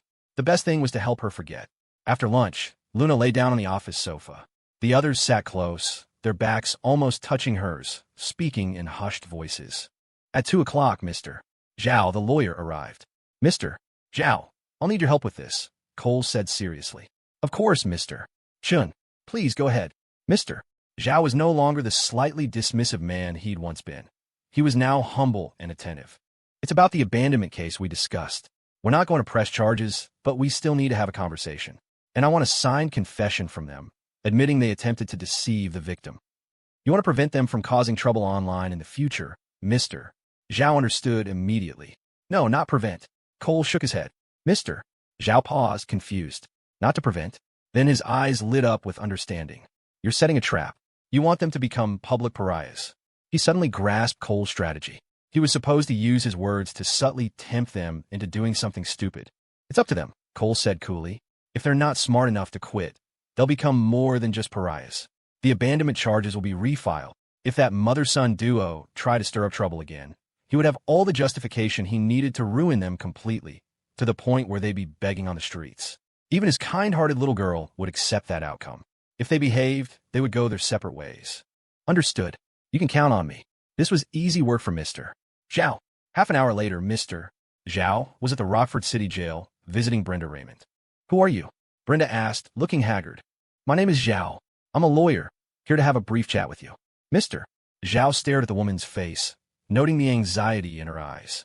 He continued, my client is planning to sue you for child abandonment. I'm sure you're aware of the sentencing for that crime. If you're not willing to talk, I'll leave, and the police will file the case immediately. I'll talk. Brenda agreed frantically. She was terrified. The food here was terrible, just thin soup and water. She felt like she'd already lost weight. She just wanted to go home. Was she resentful? Absolutely. But she was more afraid. Good. First, let's confirm your situation. What business are you currently operating? Mr. Zhao's lips curved into a fake smile. Brenda's will was weak, and she told him everything. Mr. Zhao jotted it all down in a small notebook. This was all information Cole wanted. It only took a few minutes. The story was so outlandish it even surprised Mr. Zhao. This woman was the epitome of greedy, ignorant selfishness. You brought this on yourself, Mr. Zhao said, deliberately using the title director. Where's my client supposed to find justice for all the years of suffering she endured if we don't sue you? You have to understand, she's in charge of finances at Headline today. Her future is limitless. You showing up like this was just going to ruin it for her. Since you're her biological mother, you should want her to be happy, not disturb her. Mr. Zhao's words were a mix of truth and half-truths. He couldn't be too direct. That would be obvious. He had to use persuasion. Hearing this, the embers of greed in Brenda's heart stirred again. That Cole and her daughter were definitely a couple. Thinking this, she was filled with regret. If only she'd known earlier, she wouldn't have mentioned that stupid marriage proposal. She would have just shown up, repented, and they would have had a happy reunion. She would have hit the jackpot. But was it too late for repentance now? Probably. As if reading her mind, Mr. Zhao continued, it's very difficult for my client to forgive you. The damage you've done is too great. Mr. Zhao, can you not sue? Please, talk to her. I'm her mother, after all. Brenda begged. It's difficult, Mr. Zhao sighed. If we don't sue, what if you start spreading rumors online later? That would just cause her more trouble. I think it's better to just lock you up. A year or two in prison, and you'll learn your lesson. He took the blame on himself, while also planting the idea of spreading rumors online. That way, if a public spat did happen later, no one could blame Cole or Luna. I won't. I'll never say anything. I really know I was wrong. Brenda waved her hands frantically. She couldn't stand the thought of prison. Even a few days felt like torture. A year or two would destroy her. Well, since you put it that way, how about this? You copy this down for me, sign it, and I'll take it to my client to see. Mr. Zhao scribbled quickly. A minute later, he pushed a piece of paper across the table. If she reads this and is satisfied, she might not press charges. Brenda took the paper and read it carefully. It was a confession. Written from her perspective, it detailed her flawed understanding of the situation, her remorse, and a promise to never bother Luna again. Brenda was silent for a long time. Signing this meant giving up her right to speak, her leverage. But if she didn't, she looked up at the lawyer and saw only a pair of emotionless eyes. Visiting hours are almost over, Mr. Zhao said. It's fine if you don't sign. I'll just go back and give them my report. I'll write it. The thought of the consequences of being sued was too much. Brenda gave in. She copied the confession in her messy scrawl and signed her name. Mr. Zhao handed her an ink pad, and she pressed her thumbprint onto the paper. He carefully folded it and put it away. Mr. Zhao, please, talk to her when you get back. I really know I was wrong, Brenda pleaded, terrified he would still sue. I'll try to communicate your position, he nodded. Visiting time was over. As Brenda walked back to her 8-person cell, she kept looking back over her shoulder. She climbed onto the top bunk, not daring to sit on the bottom one. Shit, be more careful, you bitch. A hand slapped her hard on the leg, nearly knocking her off the bed. She trembled with fear. If there was one thing that made jail unbearable, it was the social dynamics. She wasn't beaten up, but she was bullied constantly. Her 2 experiences in holding had left a deep, dark shadow on her psyche. If she actually went to prison, even for a few months, she couldn't even imagine it. Back at headline today, Cole put away the signed confession. Now he would just wait and see if the woman was stupid enough to make another move. Mr. Zhao, please stay for a couple more days. I'd like you to look over some of the business contracts in our system. Of course. I happen to have the time, Mr. Zhao said with a smile. It was no problem for him. Mr. Chen was a generous client. If it weren't for Serena Shun, he would have jumped at the chance to be Cole's general counsel. 2 days later, the mother and son were released from the city jail. They stood on the sidewalk, hugging and crying. Mom, let's just go home. Forget it. I never want to come back here again. Jay cried for real this time. He'd been bullied, even humiliated inside. Thankfully, it hadn't gotten as bad as the soap-dropping scenes in the movies. Let's go. We'll go home first and figure something out, Brenda said, her face etched with bitterness.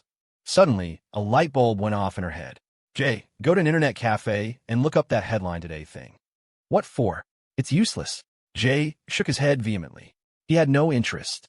Just do what I say. Go look up how powerful headline today really is. If you don't, you're not getting another dime from me, Brenda snapped. Fine, fine, fine. The threat of being cut off was enough to make Jay comply. After the two of them had a rough idea of the situation, they left the internet cafe. Mom, this is a really big deal, Jay said, as if he were in a dream. He not only learned about the scale of headline today, but had also looked up what a chief financial officer was. Of course she is. The person who controls the money is always one of their own. Your sister is definitely that Mr. Chen's woman, Brenda said, her eyes glinting. So, are we going home? Jay asked. Let's go home first. Brenda's eyes darted around, 1,000 thoughts racing through her mind. She even considered going to the press. Her daughter was with that tycoon. He would surely want to protect his reputation. If she made a big enough scene, he might give her some money or throw some business her way. But after thinking it over, she suppressed the idea. She had signed that confession. If she caused a scene, would it come back to bite her? Would they sue her for abandonment after all? She was truly terrified of jail now. The mere thought of it filled her with dread. Last night, she'd been woken by a slap in the middle of the night and didn't even know who had hit her. When she tried to complain on her way out, no one had paid her any attention. The mother and son returned to their rented apartment, packed their things, and immediately started the drive back to their hometown. Taking turns at the wheel, they made it in a day. That evening, as expected, the call with her main client fell through. The moment they heard she had no new prospects, they cut her off with a curt, "That's that," and hung up. Brenda's face went white. Without new business, her cash flow would dry up. The final payment from the client would only be enough to plug the existing holes. Soon, she would face an exodus of employees, bankruptcy, and defaulting on her mortgage. Her house and car could be repossessed. What do I do? It felt like her world was collapsing. Before, her husband had handled everything. All she did was play cards. She had no idea how to run a business. Since his death, she'd just been following the old routines. In her panic, she even considered going back to make a scene and force her daughter to give her money. But the next moment, the phobia of the holding cell rose in her throat. She didn't dare risk it. That young man was not someone to be trifled with. Brenda looked at Jay, who was running around like a headless chicken, and her anger flared. Look at him, and then look at you. All you do all day is fool around. It's not like I can do what he does. I don't want this either. Jay whined, anxious about his own future. Brenda sank to the floor with a long sigh. Why is my life so miserable? The next morning, A group of people showed up at the Raymond family's cleaning and maintenance company. 6 or 7 locals and 3 outsiders. They didn't break anything or hit anyone. They just stood outside and loudly announced that the company was broke and couldn't pay its wages. After half an hour of shouting, they left. The few workers and office staff waiting for their paychecks looked at each other in dismay. They immediately went on strike, demanding their salaries. Word spread, and other workers rushed over, afraid the boss was about to skip town. Brenda was overwhelmed. Now, she finally understood what it felt like to have her business harassed. It took a lot of promises to calm everyone down. After agonizing over it, Brenda finally called her daughter. After several attempts, the call connected. She felt a surge of hope, but the voice that came through the phone made her heart sink. I've already let you off once, for Luna's sake. Why don't you try saying something that pisses me off? Can you? Brenda's voice trembled. In the end, she couldn't bring herself to ask for money. Before calling, she'd thought her daughter's soft heart might yield a little cash. It was just money, after all. She controlled so much of it. What was a little bit to her? But for some reason, hearing this voice, she was instinctively afraid. This was no young man. Young men were like her childish, reckless, and playful. The voice on the phone was like a block of ice. No, go live the life you're supposed to live, and suffer the consequences you've earned. Don't you dare bother Luna for the next 3 years. Otherwise, I will teach you what the word consequences really means. The dial tone buzzing in her ear, Brenda fell to her knees in despair. It was hopeless. A flicker of determination to go back and make a scene ignited in her eyes, but quickly died out. She still didn't dare. That group of people who had shown up. It was possible that she had never even considered using such tactics herself, because she couldn't afford it. You had to pay for that kind of thing. But that young man had money. He didn't have to lift a finger.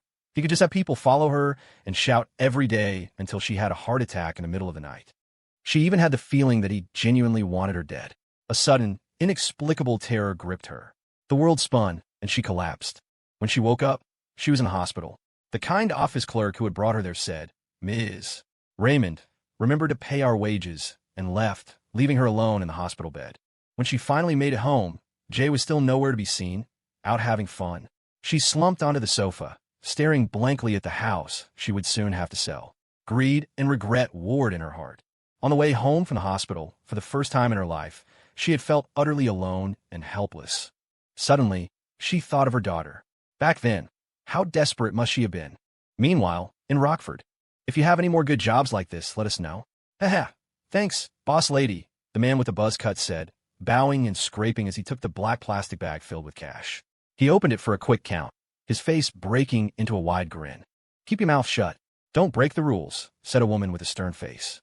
We get it. This job was a piece of cake.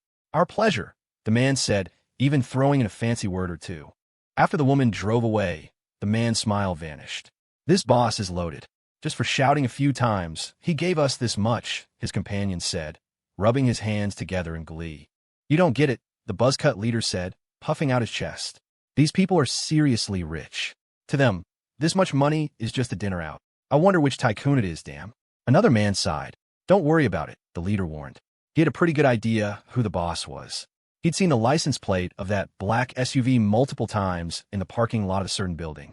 He'd only noticed because a beautiful woman had gotten into it once. After that one look, he hadn't dared to look again. He remembered one of the women, the one who'd faced him down with a knife in the tea shop. He didn't just not dare to look. He didn't even dare to hate her. The gap between them was too vast now.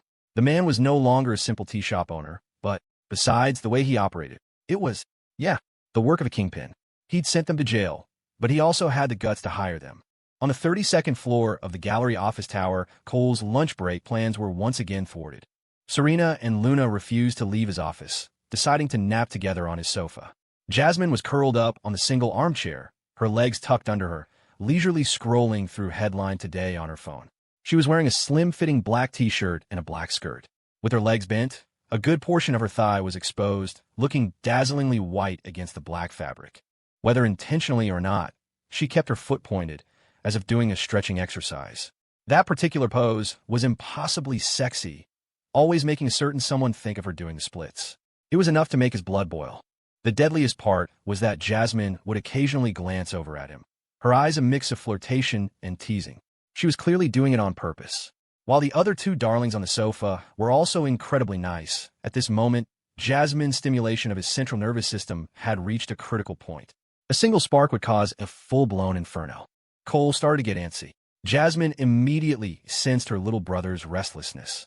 Keeping her eyes on her phone, she wagged a finger and shook her head, not saying a word. Then, she bit her fingernail, amplifying the temptation, her expression the picture of innocence. But her bright, dark eyes were filled with smug satisfaction. His reaction was deeply gratifying to her, a thrilling taste of victory. This feeling of complete triumph even made her willing to be a little more tolerant. Lost in thought, she let out a soft, unconscious laugh. It was intoxicating. A fire ignited in Cole. He got up and quietly walked over to her. Jasmine jumped, startled. She shook her head frantically, jerking her chin toward the sofa, signaling that he couldn't. But seemed useless. Her little brother was standing right in front of her.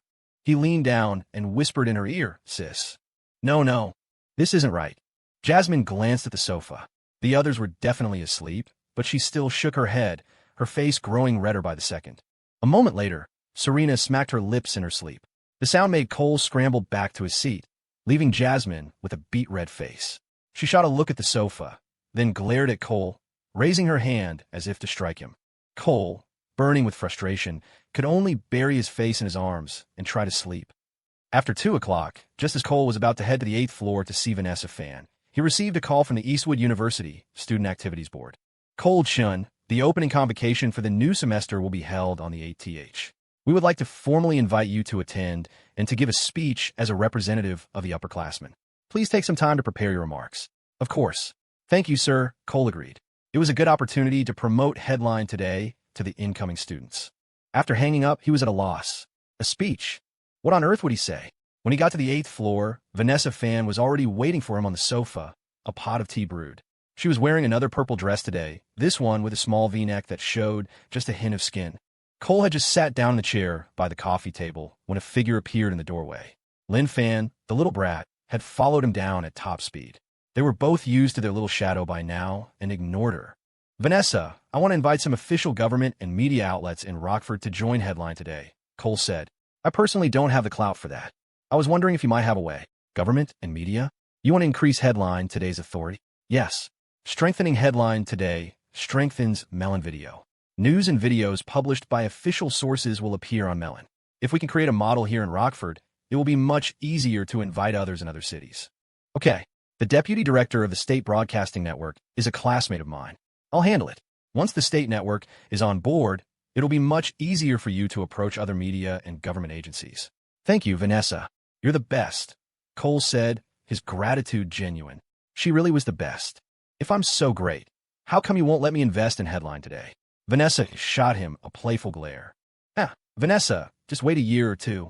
I'll let you invest in something even better," Cole said. He already had a plan. He could let Vanessa participate in the short-form music video project. He needed powerful allies and people who could help navigate the bureaucracy. By then, he would have completed his blueprint of layered holding companies. It wouldn't matter if subsidiaries had outside shareholders. He would be the sole owner of the parent company. Really? Better than Melon? Vanessa's eyes lit up. If Cole said it was good, it probably was. "Yes, but we have to wait for the right moment," Cole said seriously. "All right, I'll be counting on you to fund my retirement," Vanessa said with a laugh. She lightly brushed a strand of hair from her temple, her eyes sparkling with mature, feminine charm. "Don't you worry, but the initial investment will be substantial." "It's going to be a monster," Cole said mysteriously. "As long as it's big enough and good enough, I'll find a way to get the money," Vanessa replied without a second thought. "Ahem." Lynn coughed lightly from the doorway. Vanessa shot her daughter an annoyed look. "What are you doing? Are you that bored?" Lynn looked unconcerned and didn't say a word, just examining her new manicure from every angle. Cole knew it was his cue to leave. If he didn't, someone's cough would get worse.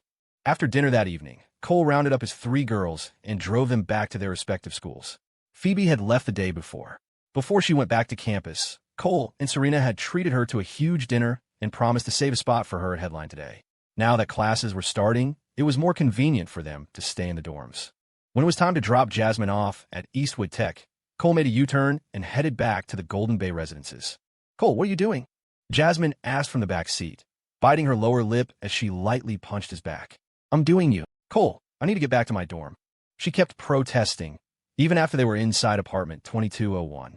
Finally, she was pressed against the wall, turning back to plead one last time to be taken back to her dorm, her body bent at a perfect right angle. Only Jasmine could pull that off. It was very late before Jasmine, exhausted, finally fell asleep curled up in Cole's arms. The next day, the sun was high in the sky before the usually diligent Jasmine got out of bed, only to find her legs trembling. She gave up and decided to sleep in, waiting for her friend Alex to come over and discuss their GMAT prep for later in September. Cole, his fire finally quenched, went to work full of energy. Jasmine had only lasted 2 nights before fleeing. The 19-year-old beast was simply too ferocious. Cole couldn't help it. He just had to suffer through it. The 8th arrived in the blink of an eye. That morning, Eastwood University's opening convocation was held on the athletic field by the Oakwood Gardens. The future state-of-the-art arena hadn't been built yet. Nearly 7,000 freshmen sat in the sun. The university leadership, however, had a tent. Cole, as an upperclassman representative and the founder and CEO of Headline Today, had snagged a seat in the back row of the tent. He looked out at the sea of fresh-faced underclassmen below, fanning themselves and smiling until their faces looked like bitter melons. Cole felt a sense of deep satisfaction. It was only fair that everyone got a good sunbathing. The stirring prelude to the national anthem began. Everyone, please rise. This was followed by the opening performances, a choir singing America the Beautiful, a poetry reading, and a group dance. Naturally, no formal occasion was complete without speeches from the leadership. The Eastwood University president, provost, and others all had to speak, and their speeches were long. Cole forced his eyes open, trying to look like he was listening intently and gaining profound wisdom. Be the right person for the right occasion. That was a rule he'd set for himself. Finally, it was his turn. The host introduced him with infectious enthusiasm. Next, we'd like to invite a very outstanding and very special student to speak. The upperclassmen here are certainly familiar with him. Not only is he an outstanding representative of the class of 2014, but he is also the founder and CEO of Headline Today, and the founder of the Tea Alchemist chain. At the end of August, Headline Today participated in the National Tech Conference, sharing the stage with Fortune 500 companies. In front of numerous tech giants and government officials, he delivered a truly earth-shattering speech. As one of Eastwood's premier student entrepreneurs, this student is an excellent role model for all of us. When he first arrived on campus, he was just like you, full of curiosity about everything. While studying diligently, he also worked hard to find entrepreneurial opportunities. Cole, sitting in the back, felt his face flush, even with his thick skin, especially when he heard the words, studying diligently. He was the king of cutting class and failing courses. He didn't even know what classes he was supposed to be in right now. The president and provost behind him remained composed, their faces showing approval. But a few professors were pretending to scratch their noses, the muscles in their jaws betraying suppressed laughter. The normally serious Professor Diaz had both hands over his mouth, seemingly struggling to hold it in. And now, please welcome the outstanding student representative from the class of 2014 from the School of Economics and Management's Department of Finance, Mr. Cole Chun. As the host finished, the leaders on stage led the applause. The students below followed suit sporadically. The increasingly hot sun had already baked away half of their excitement. Cole immediately stood up and bowed to the applauding professors and leaders, positioning himself as a humble student. As he reached the front of the stage, he turned and bowed to the seated leadership again. Judging by their satisfied expressions, his respectful attitude had paid off. Who wouldn't like a successful student who remained humble? A murmur rippled through the student section below. The voices were hushed, but there were so many that they created a wave of sound.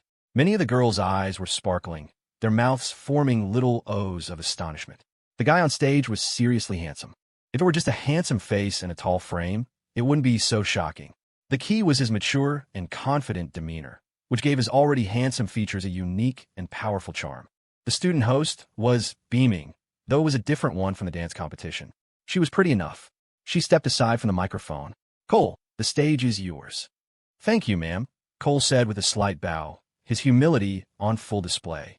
The host was thrilled. This was the owner of Headline Today, after all. Standing at the podium, Cole looked out at the thousands of fresh-faced underclassmen. After his experience at the tech conference, he felt no nervousness, only a sense of reflection. Last year, he'd been in the audience, dozing off. This year, he was on stage, about to give a speech. In 1 year, he had evolved. The original speech had been written by Fiona. Unfortunately, The master of writing cheesy billionaire romance novels was surprisingly conventional when it came to speeches. Her draft started with, "In golden September, the sun shines brightly, and the autumn breeze is refreshing." Cole had tossed it and written his own outline. He just needed to improvise based on the main themes. He smiled warmly and began, his voice calm and steady. "Hello, everyone. I'm Cole.She. It's a great honor to be standing here to say a few words. A year ago, I was just like you, sitting down there getting a little sunburned, but very excited." His frankness drew a wave of good-natured laughter from the audience. "It's true that I'm the founder of Headline Today and the Tea Alchemist, but none of that would have been possible without the university's support. In the early days of my business, when the Tea Alchemist was being maliciously harassed, Dean Isabella Ramirez of Student Affairs was extremely concerned and provided timely and powerful support that allowed me to overcome the obstacles and continue on my entrepreneurial path. When I was creating Headline Today, Professor Diaz of the Venture Lab helped me immensely. He didn't dismiss me just because I was a freshman. Instead, he helped and encouraged me, while also strictly requiring me to balance my studies. The Student Activities Board and the student government have also been incredibly supportive. These are the key factors in my success. You could say that without Eastwood, there would be no Headline Today, no The Tea Alchemist, and no Cole.She." This part was both sucking up and a genuine reflection of his feelings. Without Eastwood as his home base, Headline Today would have had a much harder time getting off the ground, if it even did. You can't drink from a well and forget who dug it. Once he was in a better position, he would have to show his gratitude in a more tangible way, and hopefully blur the memory of his title as king of failing grades. On stage, the appreciation in the eyes of the president, provost, and other leaders grew more pronounced. Dean Ramirez and Professor Diaz were already smiling with satisfaction. Being thanked by name by a student was the best kind of professional recognition. Cole continued, "My business is related to my major in finance. I've been interested in this field since my first year of high school." In the fifth row, from the front on the left, a girl's eyes were shining as she listened intently. She was beautiful, with a calm and slightly distant air, lacking the typical freshman naivete. Her hair was dyed in a golden ombre, braided into two thick plaits that fell over her chest, each tied with a small butterfly bow. Her white, floral print dress looked expensive. The girl next to her nudged her. "Sabrina, look at you. Don't tell me you're falling for him." "Not really. I just think he's a good speaker," Sabrina Ning said with a faint smile, her gaze still fixed on the stage. "Well, I'm falling for him, so don't you dare compete with me." "This upperclassman is so handsome," the other girl said, cupping her face like a lovesick fan. "He probably already has a girlfriend." "It's been a while, after all," Sabrina said, a flicker in her eyes, as if the thought had just occurred to her. "Oh, right. Damn, if only I'd come a year earlier," the girl sighed, realizing the logic. After a year, someone that outstanding was bound to be taken. "Exactly. So we're just watching the show," Sabrina said, placating her roommate, but thinking to herself, "It's true what they say. You only meet truly outstanding guys in college. High school boys are so immature." Sabrina Ning was an early admission student in a music program at Eastwood School of Arts. Blessed with perfect pitch, she had been scouted in middle school by the dean of the art school, Professor Liu. Even though Sabrina's other grades were excellent, Professor Liu had insisted on recruiting her. The dean's resume was formidable. She was a nationally recognized artist, a two-term congressional representative, a recipient of the State's Woman of the Year award, and a former 10 Outstanding Young People honoree. Sabrina's family had barely hesitated before sending her to Eastwood. Why gamble at other prestigious schools when you could study under a living legend? If a modern-day princess was defined by attending an elite school and being chauffeured in luxury cars, then Sabrina was it. Her family included scholars, CEOs of state-owned enterprises, and titans of industry. She had luxury cars, mansions, and wanted for nothing. Her life was one of freedom. She could do as she pleased. When she saw Cole, it wasn't his wealth that caught her attention. It was the combination of his looks and the fact that he had built that wealth as a freshman. That unique blend of qualities intrigued her. With her worldly experience, she knew he was one of a kind. But appreciation was one thing. She was thinking more deeply. She needed to know if there were other people behind this upperclassman, if he was merely a puppet, if he were being controlled. Then his achievements were worthless, leaving only a handsome but empty shell. The thought was utterly uninteresting. Still, the upperclassman on stage, speaking so eloquently with a touch of humor, was undeniably charming. Rational thought didn't stop her from being captivated by his handsome and substantial presence. On stage, after briefly sharing his experiences, Cole's speech was coming to an end. Once again, Thank you to the leadership of Eastwood University for giving me the opportunity to stand on this stage and welcome our new students. And thank you to all of you for enduring the sun to listen to me ramble for so long. I wish every Eastwood student can start their journey here, achieve their dreams, and walk toward their own brilliant future. Thank you all. With that, Cole gave a deep bow, then turned and bowed deeply to the leaders on stage, concluding his speech. A thunderous applause erupted from both on and off the stage. With this one speech, Cole had become famous among the freshmen. Most high school students didn't know about Headline Today. They knew about video games, but when it came to news sites, they only knew the big names like Google News or CNN. Now, their curiosity was piqued. They all planned to check out Headline Today. The eyes of many female students lit up. Wasn't this the perfect boyfriend? A genuine, certified handsome rich guy. And he seemed so approachable and good-natured. As the clock neared 11, the convocation finally ended with the background music of The Climb by Miley Cyrus. After an orderly dismissal, students headed back to their dorms in small groups. They were miserable from the sun and desperately needed a shower. Whoa, this Headline Today is no joke. Guess how much the experts have valued it at? One boy exclaimed. He just Googled Headline Today, and the results were staggering. How much? 50 million? 100 million, his roommate guessed. Go bigger. Think of the biggest number you can, the boy said, his face a mask of someone holding a state secret. 300 million. That's as big as my courage gets, his roommate said. The boy shook his head and held up 2 fingers, as if about to reveal a horror story. 2 billion RMB. That's over $300 million. Holy crap. For real. His roommate's mouth hung open in disbelief. Isn't that an exaggeration? Even if it is, it's probably not far off, the boy said with a whistle. Damn, he was that awesome as a freshman? I feel so much pressure now, the roommate said, looking disheartened. No, the ones who should feel the most pressure aren't us. It's the upperclassmen in his year. That's true. Elsewhere, a group of girls from the finance department were also chatting. He's more of a dreamboat than your celebrity crush, right? Totally. Perfect. We're all in the finance department. We should go ask him for help with our basic courses. That's a reasonable excuse, right? Totally reasonable. Someone that brilliant can definitely give us pointers on our coursework. It's a piece of cake for him. Let's go check out the guys' dorms in a couple of days. Can we wait a few days? I want to get my hair done first. Why don't we go to the Tea Alchemist right now? To feel the vibe of his entrepreneurial spirit. Good idea. Let's go ask where it is. Countless similar conversations were happening all over campus. Most students couldn't remember what the university leaders looked like or what they had said, but they all remembered Headline Today and Cold Chun. Half an hour later, the original Tea Alchemist shop on Hillside Avenue, just outside the campus gates, was mobbed. The 4 or 5 employees inside were in a frenzy. Even Wendy, who was now an office manager, had come to help. The Tea Alchemist headquarters was a small, 500-square-foot office on the 6th floor of the Cherry Blossom Tower, right across from Eastwood University. Wendy was now the de facto CEO. She made all the decisions and executed them. The owner, Cole, had practically vanished. When she needed funds to open a new store, she just had to communicate with Luna.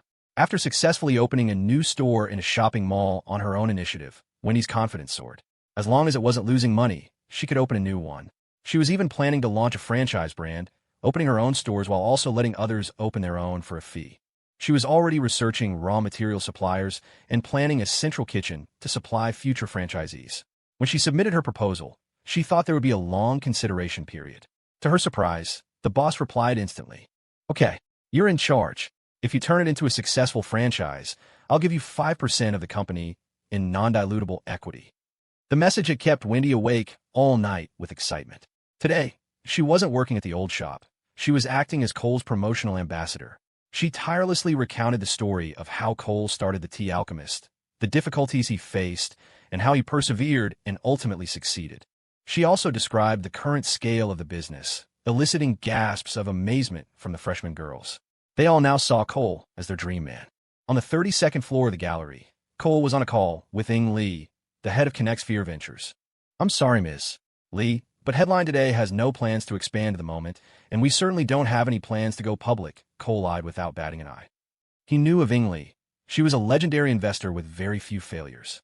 In her career, she turned over $1 billion in investments into more than $5 billion in profit. She was one of the rival CEO's top lieutenants. It was strange, but Cole felt he had something in common with that CEO. They both relied heavily on female executives. In his rival's early and mid stages, women ran the show. Even later, as his empire expanded, women still made up half of his leadership. It was the same with Cole's headline today. The top-performing office was currently Boston, also led by a woman. Cole already had a promotion plan for her. The Boston office would become a full-fledged subsidiary. That's quite all right, Mr. Chun. Ingley's tone was friendly, not arrogant. I'm just making a preliminary inquiry today. There's still plenty of time. Perhaps we'll find many other ways to collaborate in the future. Thank you, Ms. Lee. If the opportunity arises, I would be very eager to work with you, Cole said, his face a mask of sincerity that betrayed none of his true thoughts. He knew that the big tech players had tried to invest in the future giants of social media, only to be flatly rejected. The internet economy was different from the physical economy. Competitors couldn't suppress you with supply chains or pricing. They had to build a similar product and compete head-to-head. The tech titans of the past had tried and failed.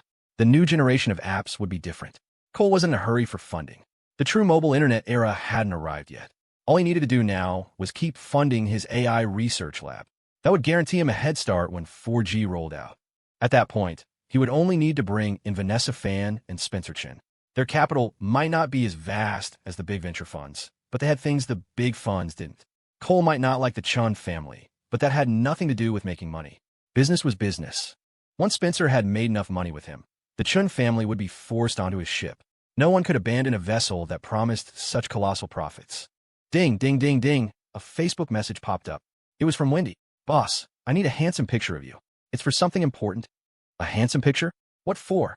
Cole was puzzled for a second before he understood.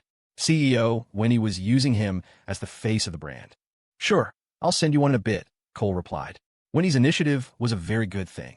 Cole found a photo of himself in a suit from the tech conference and sent it to her. For the next 2 days, Cole was swamped.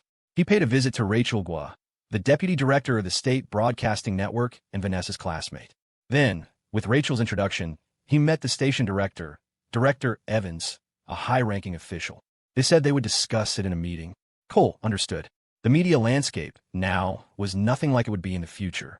Today, most media professionals were traditionalists who had a hard time grasping the new world of the internet. As Cole was driving back, he received a message from Vanessa. They're inviting you over in 3 days to give a presentation. They'll probably want some promotional ideas.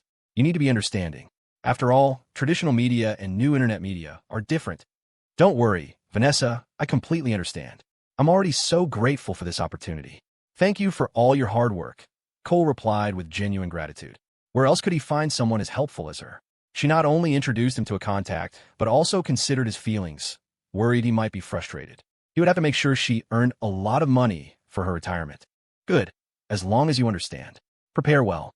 If you can win over the leadership at the state network, it will make things much smoother for Headline Today in the media world, Vanessa reminded him.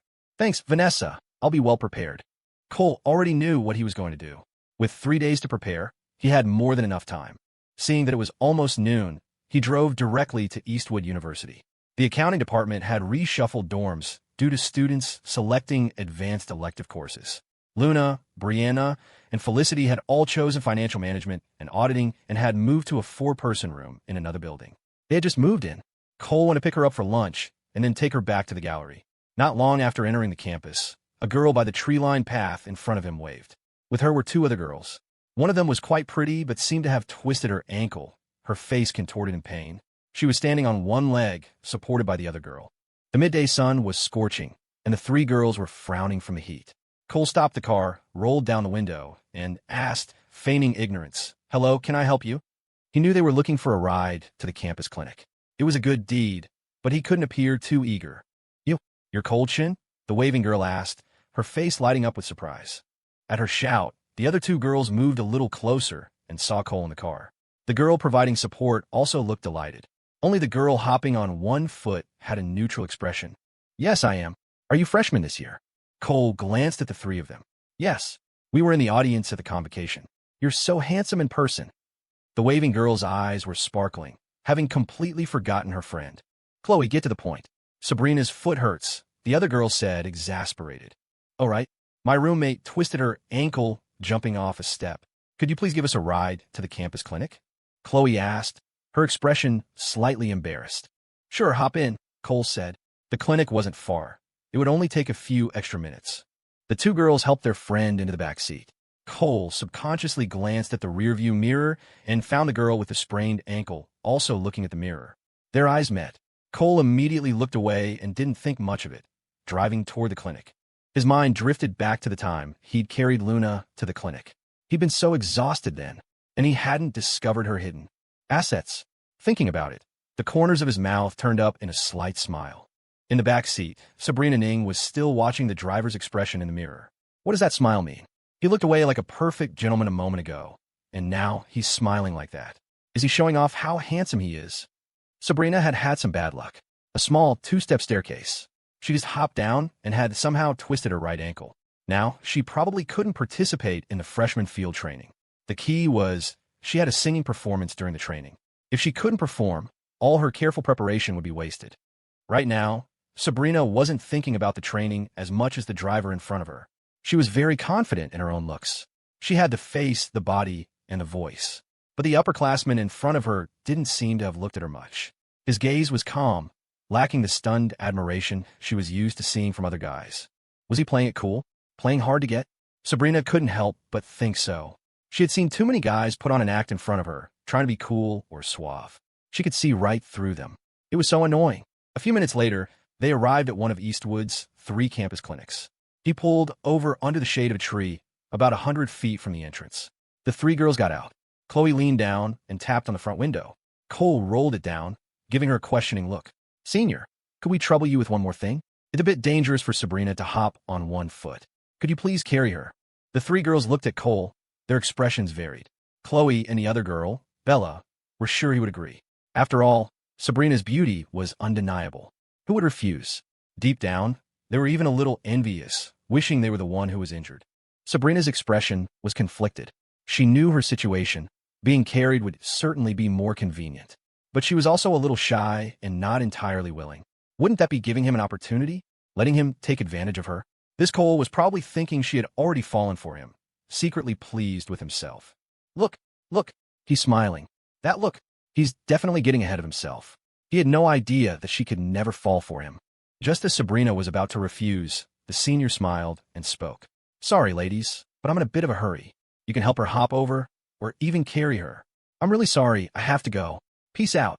Staring at the rear of the departing Audi 8, the 3 girls stood frozen, their mouths agape, unable to speak. "Why is he like that?" Chloe grumbled, though deep down, she was a little pleased. The senior was so cool. Sure, not helping was a little ungentlemanly, but her beautiful, talented, and wealthy roommate had just been completely ignored. It gave her a small thrill of satisfaction. Bella, the other girl, felt much the same. Between girls, there's an innate rivalry.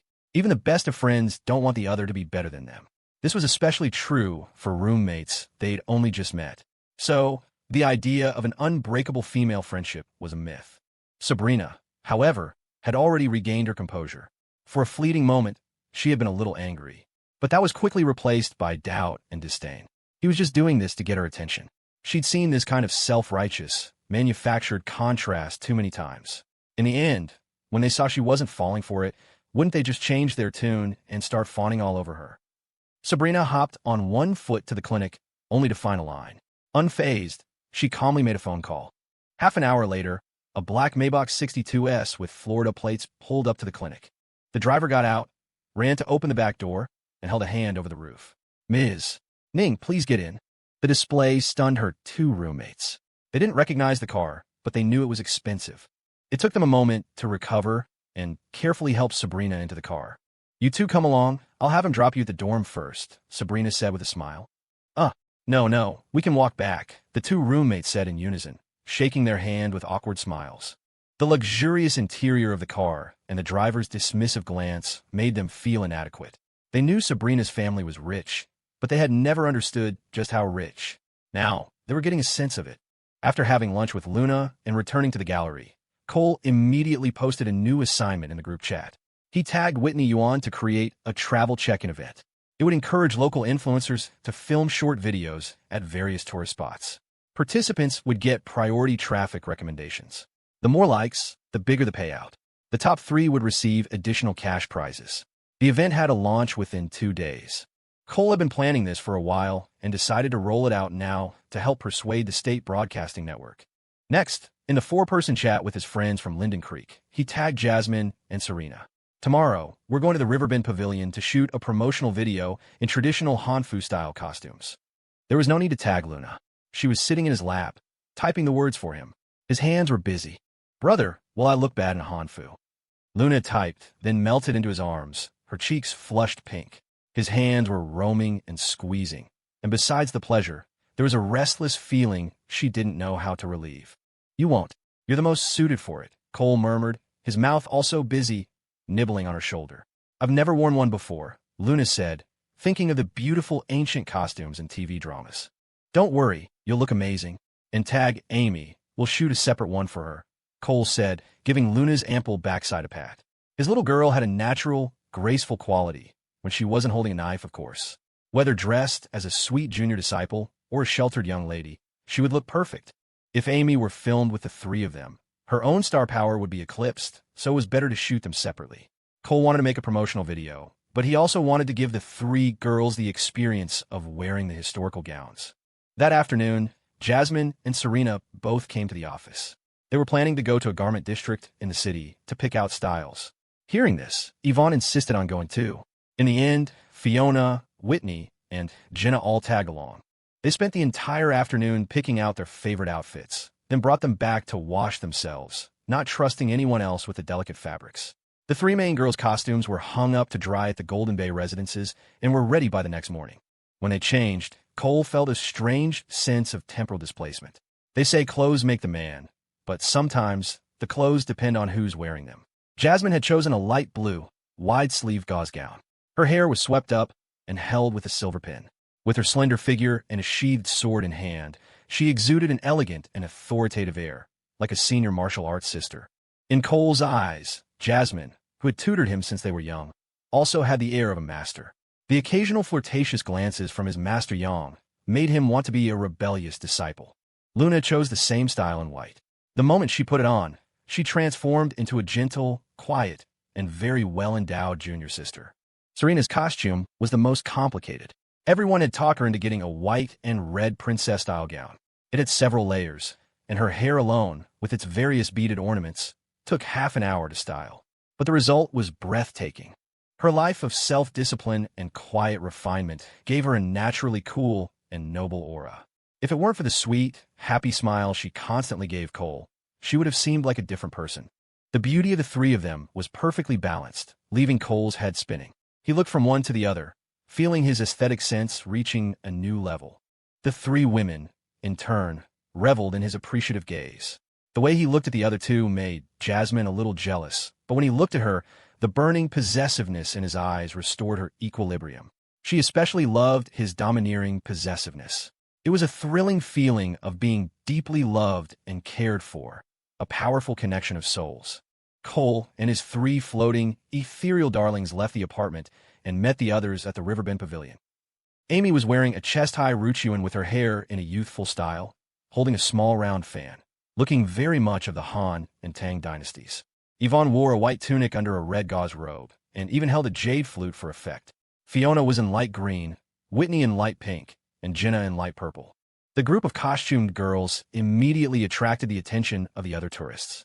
It wasn't that people didn't take photos in historical costumes here, but a gathering of so many celestial beauties was a rare sight. The entrance fee was $80 per person now, though in the future it would drop by 10. Cole, the magnate, waved his hand and paid for everyone. The photography was handled by the advertising department, who were already pros at shooting promotional materials. They filmed Amy first, as she had the most scenes. Her video would be posted on the official Headline Today account, as well as her own. It needed to be edited immediately. After Fiona, Whitney, and Jenna had their photos taken, it was time for the main three and Yvonne. Yvonne was slightly less stunning than the others, but she was still very beautiful and deserved her own dedicated promotional video. By now, the temperature was rising. Although the pavilion blocked the eastern sun, it was gradually turning into a steam bath. Serena's outfit was a bit thick, and soon her forehead was beaded with sweat. She kept running out of the shot to have Cole wipe it for her. Just then, a Maybach 62S pulled up to the entrance and parked. The driver got out and retrieved a wheelchair from the trunk. Two girls got out of the back seat, followed by another girl with an injured foot, whom they helped into the wheelchair. One girl pushed, while the driver followed behind with a pair of crutches. Sabrina had gone to the hospital yesterday. The injury wasn't serious, just a soft tissue contusion. With timely medication, it will be mostly recovered in about a week. The doctor had said she could put light pressure on it and even walk a little, but she insisted it was still very painful and had prepared a wheelchair and crutches. Visiting the famous pavilion today was part of her long-standing plan, and she never deviated from her plans. When the day came, she had to go. The moment she entered, she saw a familiar face. The upperclassman, Cole, from Headline Today, was wiping sweat from the brow of a girl in a historical costume. Noticing this, Sabrina's eyes were instinctively drawn to the girl getting her sweat wiped. A strange look crossed her face. In that instant, she felt she had encountered her nemesis in terms of beauty. She had always been absolutely confident in her looks and charisma, but right now, she felt an intense, evenly matched rivalry. So this is his girlfriend. No wonder he was so indifferent to me. But it's hard to say. Men are always looking at the next meal while they're still eating. A man with a beautiful girlfriend is usually very conceited. The possibility of him playing hard to get is still high. Sabrina's gaze remained locked on the girl for several seconds, until she stepped back into the shot. Then, to Sabrina's astonishment, she discovered that her nemesis had two accomplices. Their beauty was on par with each other, but each had a different aura. One of them, in particular, even made her feel a slight sense of inadequacy in her own talents. It must be fake, she thought. Yes, that's it. It has to be fake. Wow, it's Senior Cole, her roommate Chloe exclaimed in surprise. What a coincidence. To run into him here, her other roommate, Bella, said, her eyes also shining. Then, they both fell silent, realizing their previous fantasies were just that, fantasies.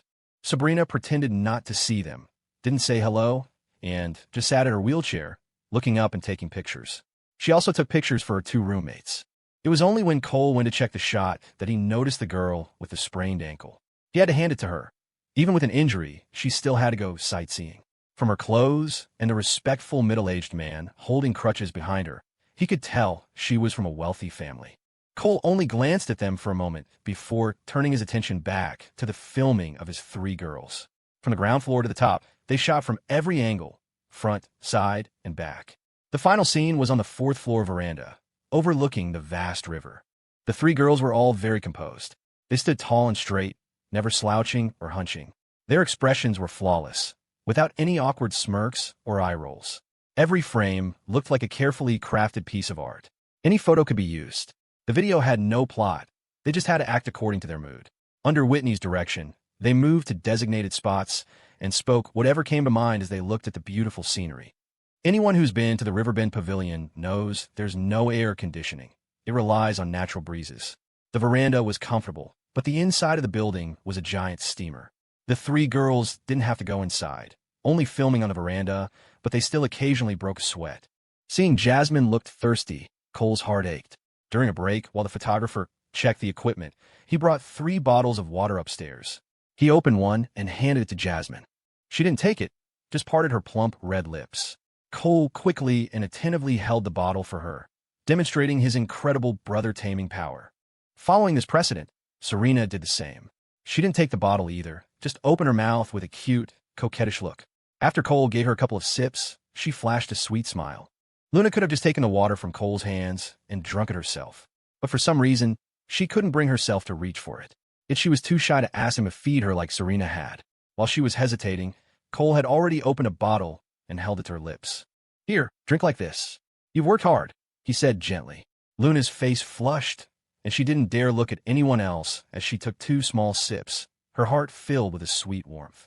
The 3 girls had just engaged in a small, secret battle. The film crew were all longtime employees and knew to look away. Yvonne and the others were all aware of the dynamic and weren't surprised, just amazed at how harmoniously the 3 women coexisted. The ones who were surprised and astonished were others. Besides a few tourists, in the corner of the veranda stood Sabrina on her crutches with her 2 roommates. Their eyes were wide with disbelief. What is going on? Which one is the girlfriend? Isn't it the one he was wiping sweat for? Even the best of friends wouldn't feed each other water like that, would they? Sabrina was at a loss. Her previous deductions all seemed to be wrong. If a man had 3 options like this, it wasn't an issue of conceit. It wasn't about looking at the next meal while eating the current one. It was about eating directly from the pot. Perhaps all 3 of these girls are after his money. Sabrina knew a few rich heirs who had several girlfriends. They all coexisted peacefully, each getting what they wanted and not interfering with the others. The kings of the East and West never met.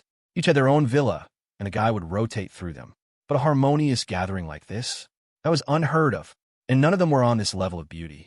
But then again, she thought that seemed impossible. Any one of these three girls was top tier. It was impossible, and there was no reason for them to compromise. Even if this Cole was handsome and rich, he couldn't be wealthier than families with 3 generations of accumulated wealth. If these girls wanted to, they could have any rich life they desired. This left Sabrina puzzled, and it deepened her interest in this upperclassman. Did Cole have some unknown, powerful background? A proud girl is sometimes like that. What no one wants, she doesn't want either. What only one person wants, she scoffs at. But if several people of the same caliber want it, her interest is piqued. It was like a toy she found boring. But if other people wanted to play with it, she suddenly found it interesting again. So, this time, she couldn't resist. She put on a bright smile, as if delighted to see the handsome upperclassman, and called out, "Senior Cole." Her call drew the attention of everyone from the Headline Today team. Cole found it amusing, but he remained polite on the surface, feigning surprise as if he had just noticed them. "Hello, you're here too." He didn't even call her a freshman, afraid his 3 girls might misunderstand. "Yes," Sabrina said, smiling even more sweetly as she saw the 3 girls looking at her. She continued, "Since I'm in Rockford, I had to see the Riverbend Pavilion. By the way, Senior, it's a good thing you took me to the clinic yesterday. Otherwise, my foot would have been a real problem. I haven't had a chance to thank you yet." As soon as she said this, the 3 girls all turned to look at Cole, their eyes filled with clear, pointed questions. The sun outside seemed to beat down even harder. The cicadas in the nearby trees chirped endlessly, their sound grating and incessant. The veranda suddenly felt hot and stuffy. Whitney, Jenna, and the others blinked, pretending to be captivated by the scenery, looking everywhere but at the unfolding drama. Only Yvonne kept her eyes fixed on the girl with the crutch, studying her. As a marketing pro, she was a keen analyst of human psychology, and she saw a lot in that smile. This girl was no simple damsel in distress. She was straight out of a TV drama, the beautiful, manipulative villain. Someone else felt the same way. Fiona, the resident author of billionaire romance novels. She was practically taking notes, her eyes scanning the girl up and down, absorbing details to make her own characters more vivid. Fiona didn't know if the girl was a genuine heiress, but she could tell that dress was expensive. Everyone's ears were perked, waiting for Cole's answer. If he fumbled this, it was going to get ugly. A perverse glint appeared in Fiona's eyes. "Bring it on. The villainess has entered the chat. Give me some live-action drama. I can just copy and paste." But Cole just smiled, his expression open and friendly. "Nothing to thank me for. If anything, I should apologize. I only got you to the side of the road. I didn't even get you to the clinic." The 3 girls' expressions softened instantly. Then, in unison, they turned to look at the girl on the crutch, a flicker of disapproval in their eyes. "See? Our guy just gave you a lift to the curb." Luna, in particular, looked at her with a gentle gaze that concealed a sharp edge of hostility. After all, Cole had carried her all the way to the campus clinic on his back. The other 2 hadn't even gotten that. "I still have to thank you. Getting me to the road is still helping," Sabrina said, completely unfazed by the united front of glares. Her eyes were filled with a look of sincere gratitude, tinged with admiration. "As the founder of Headline Today and the Tea Alchemist, you must be so busy. It was wrong of me to take up your time. If I didn't even say thank you, then I, Sabrina Ning, would be a truly ungrateful person. Please, let me treat you to a meal to show my appreciation." Seeing the suspicious looks from the 3 girls, and sensing Cole was about to speak, Sabrina quickly added, "Your 3 friends can come too, of course. I'll book a private room." Her words were flawless, impossible to fault. Leaning on her crutch only made her seem more earnest. Her eyes overflowed with gratitude, making her look like a genuinely good-hearted person. A strange glint passed through Sabrina's eyes. She was dying to know what he would say, what he was thinking. What goes through a man's mind when a beautiful girl he's helped, a girl who is currently disabled, is so desperate to show her gratitude? Human nature dictated that a strange desire would stir. He might offer to support her, using it as an excuse to touch her. He might even invent a reason to take her somewhere private. She wasn't sure if other girls could tempt him, but she was Sabrina Ning. And while she had to admit the 3 girls at his side were her equals in looks, what man didn't harbor a secret desire to do something a little strange, a little depraved? Her 2 roommates, Chloe and Bella, stood by silently, utterly bewildered. "You didn't even get treated at the campus clinic. So why are you going to such lengths to thank him? They couldn't figure it out. Thank you, but a meal isn't necessary. Cole's smile tightened slightly as his tone turned serious. I just gave you and your roommates a ride. It was nothing. A verbal thank you is more than enough. From her words and her eyes, he sensed a strange danger. It was a minor incident, and he'd even refused to carry her to the clinic. An invitation to a thank you dinner was completely illogical. It reminded him of a certain type of person he'd encountered in his past life. All right, Sabrina said, feigning disappointment with a tight, pained smile. Then, as if rallying her spirits, her expression brightened. Well, if you have time later, let me invite you then. You can't refuse next time, or my conscience will bother me. I'll let you get back to it. I should go. She turned, her expression like she was fighting back tears. Forgetting all about the view, she hobbled toward the stairs. Her roommates rushed to support her, still unable to grasp the complex game being played. Their only strategy was to cling tightly to their mega-rich friend. Once the girl on the crutch had disappeared, Jasmine spoke, her voice cool. Let's get back to it. We've wasted enough time. Right. Back to it, Cole said with an awkward laugh. Serena puffed out her cheeks like a goldfish, signaling she had a lot she wanted to say. Luna's expression was calm, but her mind was turbulent. Her keen intuition screamed that something was very wrong with that girl. She felt like a puzzled box, hiding countless secrets.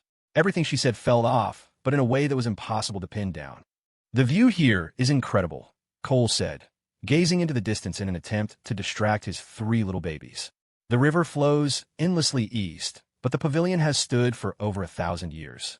We sit on the shore and watch the water, and that water is like all the troubles of the world. It can't touch us in here. Cole, this pavilion has been rebuilt countless times. It's definitely not the same one from 1,800 years ago. Whitney, ever the pragmatist, chimed in to correct him.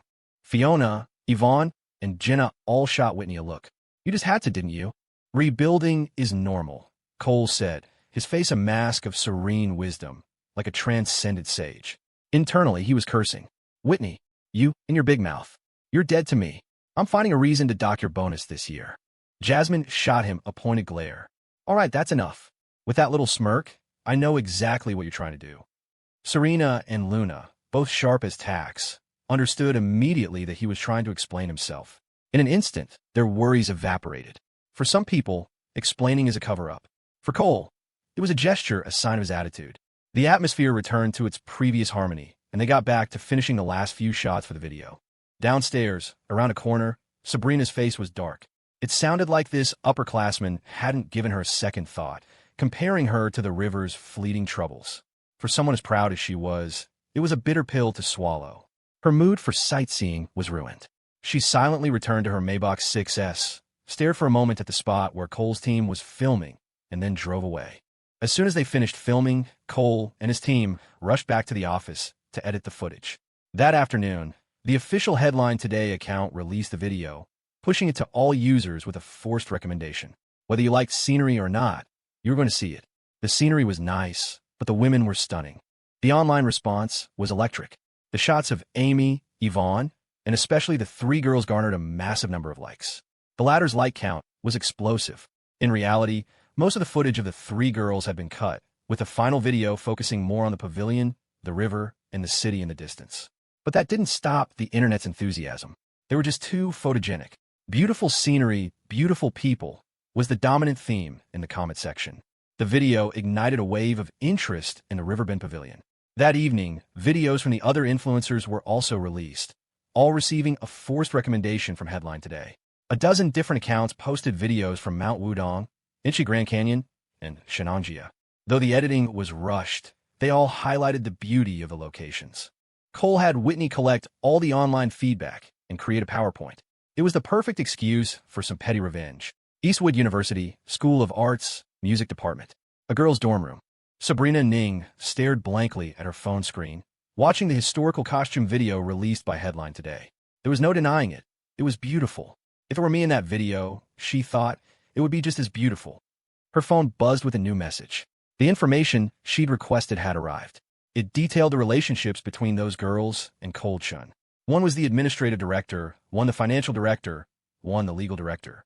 The director of business development. All of them were women. This information was publicly available, but she trusted the results of her private inquiries more. Thinking back to how he had rejected her, her mood soured.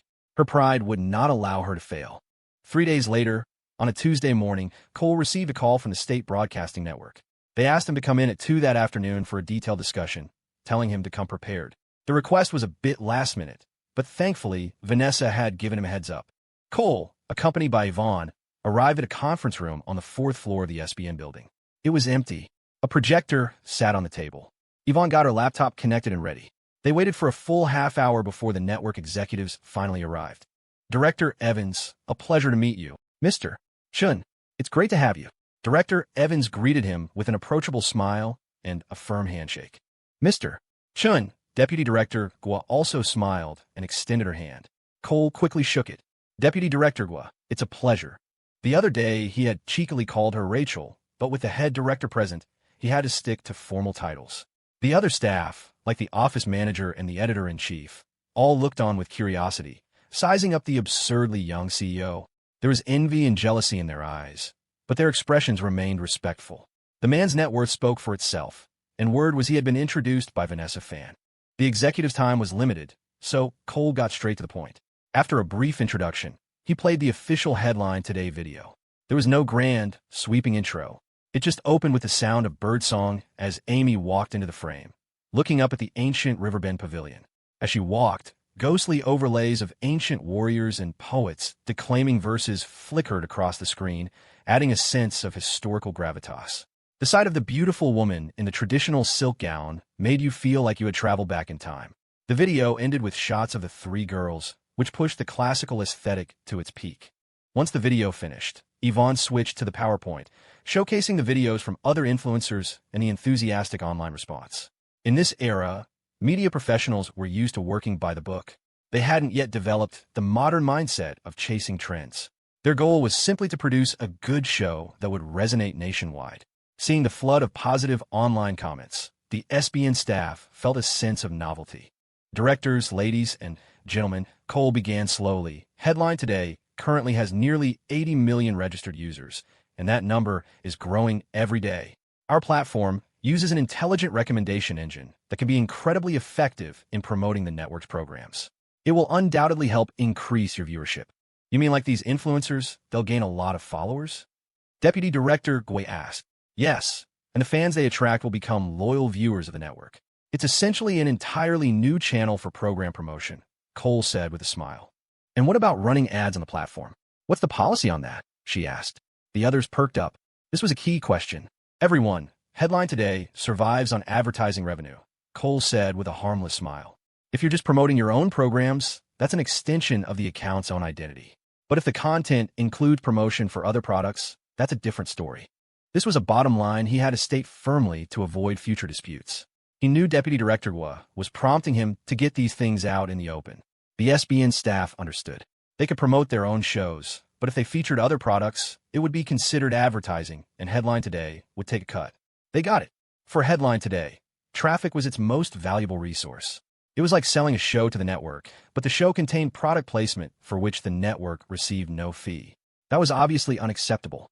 Director Evans was very interested in this new promotional channel.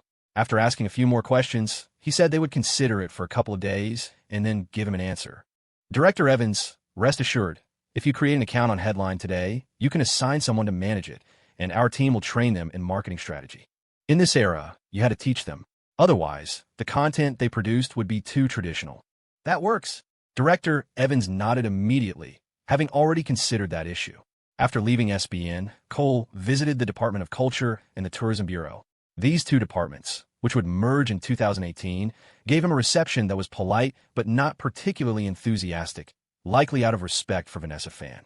Their attitude improved slightly after seeing the video. The response was that they would discuss it in a meeting. Cole wasn't worried.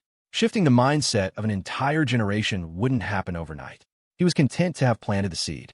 Back at the office that afternoon, Cole was browsing the latest internet trends when a receptionist knocked and entered.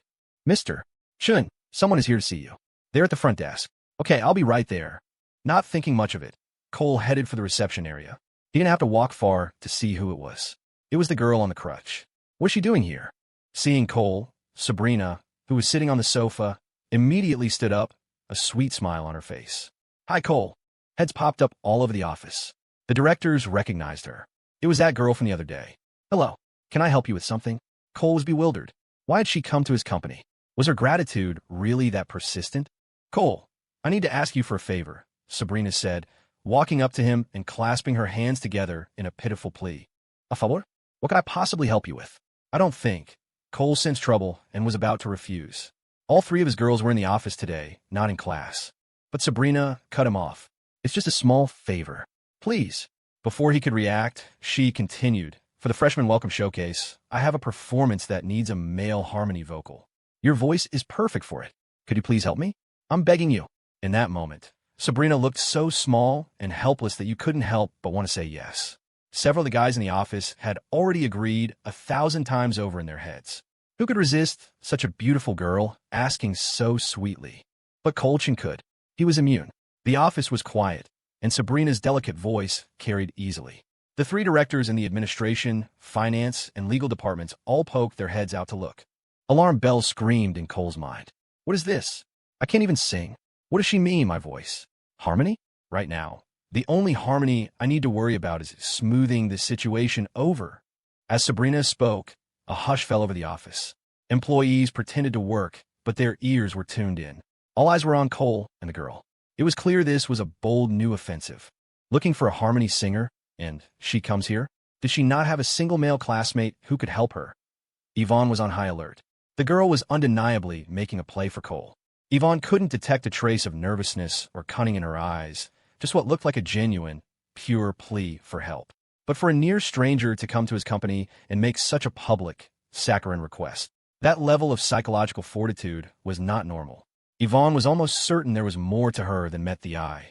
If Cole falls for this, Yvonne thought, I'll have to step in.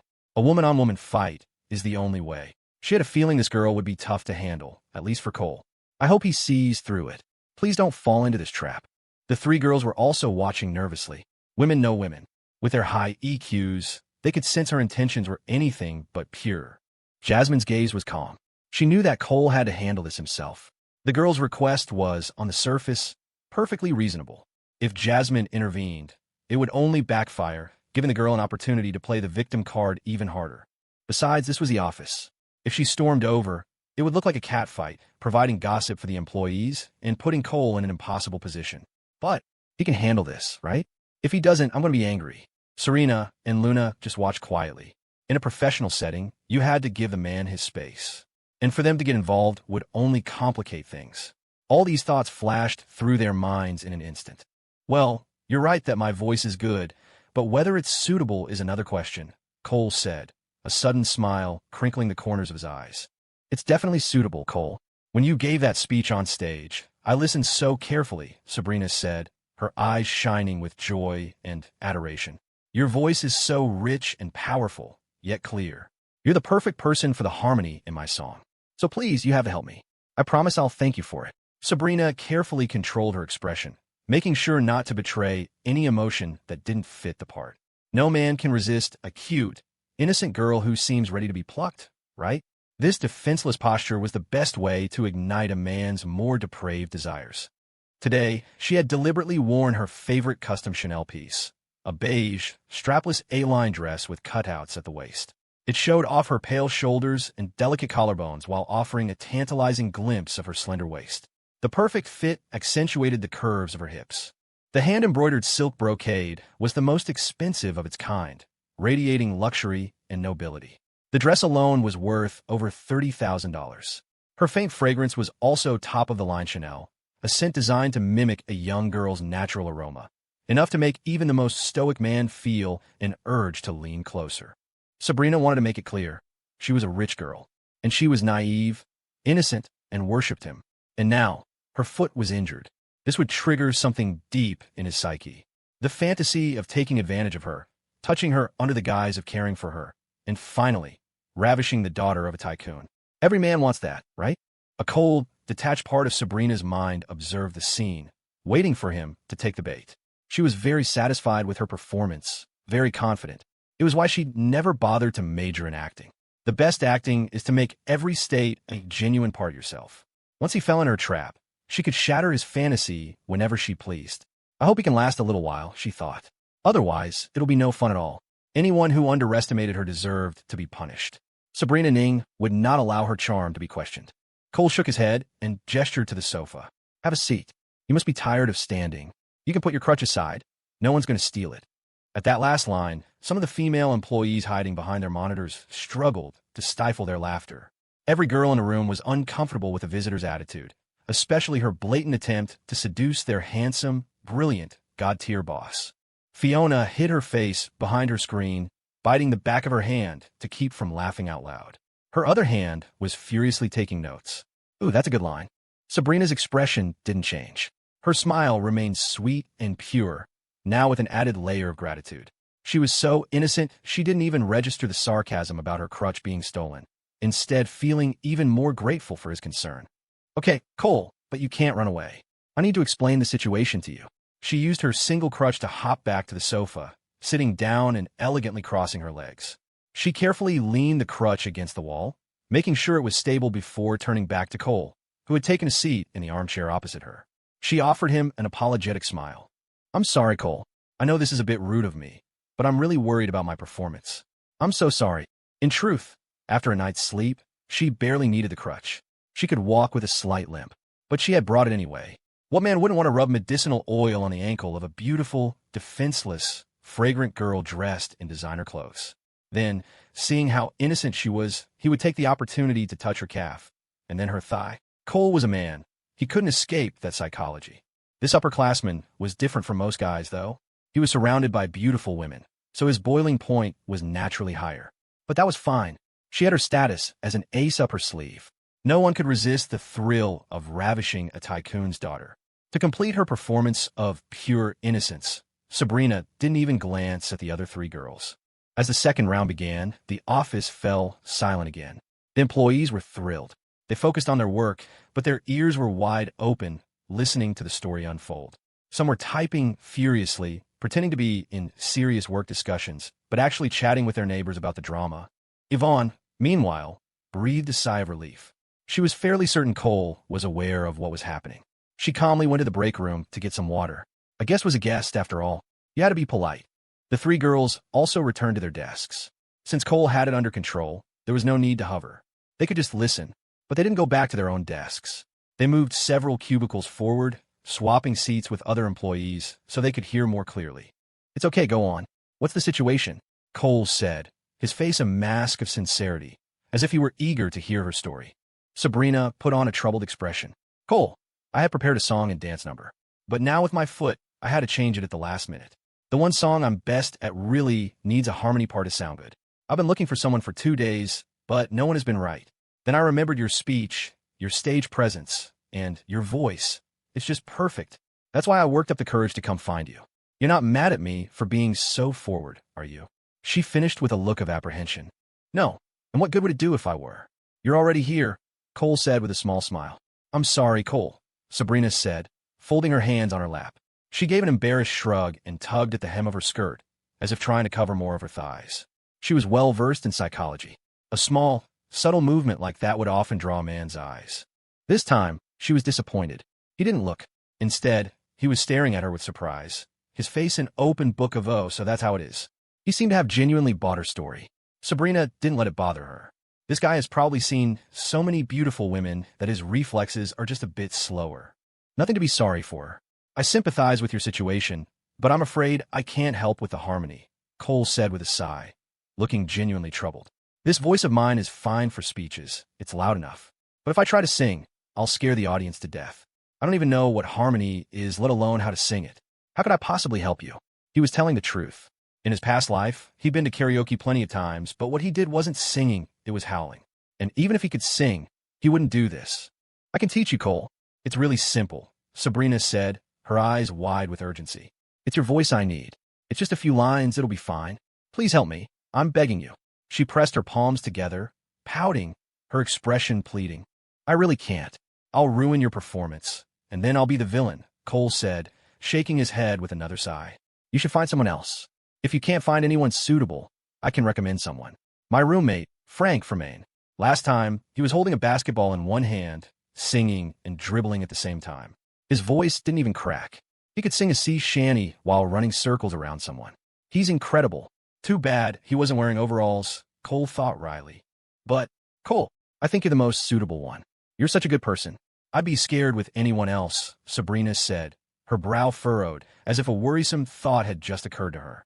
When I came to school, my family warned me to only associate with people of good character. They're really worried about my safety, afraid that bad people might try to trick me. Oh, by the way, have you ever heard of Iridian Global from Florida? That's my family's company. They didn't really want me to come here, but I have my own musical dreams. At this, Sabrina's gloomy expression vanished, replaced by a brilliant smile. She pumped her fist in self-encouragement. Yes, I have to follow my dreams. Cole, this is my first performance at Eastwood. Please, you have to help me. If you're willing to help, I'll. She didn't finish, as if the thought was too embarrassing. She lowered her head, stammering, and finally whispered, I'll treat you to dinner. Cole gave her an internal thumbs up. She's a master. Too bad her bashful act wasn't convincing. A blush-free blush is a failure. Viridian Global, he said, scratching his head thoughtfully before shaking it. Never heard of it. In reality, he had. In his past life, he knew it was a massive international investment conglomerate, a Fortune 500 company easily within the top 100. They did everything: shipping, real estate development, finance, tourism, healthcare. They couldn't compete with the likes of Google or Amazon, but they were a powerful force, built on real industry. He was surprised her family was that wealthy. It's normal that you haven't heard of us. We're not very well known, Sabrina said with a modest smile, though she didn't believe it for a second. Viridian had a branch in Rockford and owned several major properties in the area. The new downtown developments, the waterfront revitalization, that was them. She had deliberately dropped the name as bait, to draw out the greed and desire hidden in his heart. All humans are greedy. It's our nature. This upperclassman had been so unresponsive, she knew it was time for step 2. The sound of keyboards clattered through the office. The employees were all secretly searching for Viridian Global. Fiona was the first to find it. Holy crap, she's a real-life heiress. The current chairman and CEO, Ning Zaicheng, had one son and one daughter. It's over, she thought. Jasmine, Serena, and Luna have met their match. After Yvonne brought water to Cole and Sabrina, she returned to her desk and did a quick search herself. She was shocked. A girl from a family like that wouldn't be after Cole's money. Could she be for real? If she is, this is going to be a huge problem. She quickly typed out a message and sent it to all 3 directors. As a former double agent, she couldn't play favorites. She knew the 3 of them, with their personalities, wouldn't think to look up this kind of information. She'd rather deal with the 3 directors she knew than the seemingly pure girl on the crutch. A girl from a family like that had to be incredibly headstrong. There was no way she was a simple, sweet fool. After reading Yvonne's message, the 3 girls remained silent. After all this time, they trusted Cole. They had only moved closer to hear how he would refuse and to see what tactics the girl would use. The air in the office crackled with unspoken gasps and questions. Cole shook his head and sighed lightly. Look, I really can't help you with this. And my schedule is a bit tight. I have a lot of work to do. Let me think about it, okay? The performance is still a while away. Of course, Cole, but you'll definitely say yes, right? Sabrina's eyes lit up, and she pressed him with a playful, coy tone. I'll tell you after I've thought about it. Come back in a few days, Cole said with a small smile.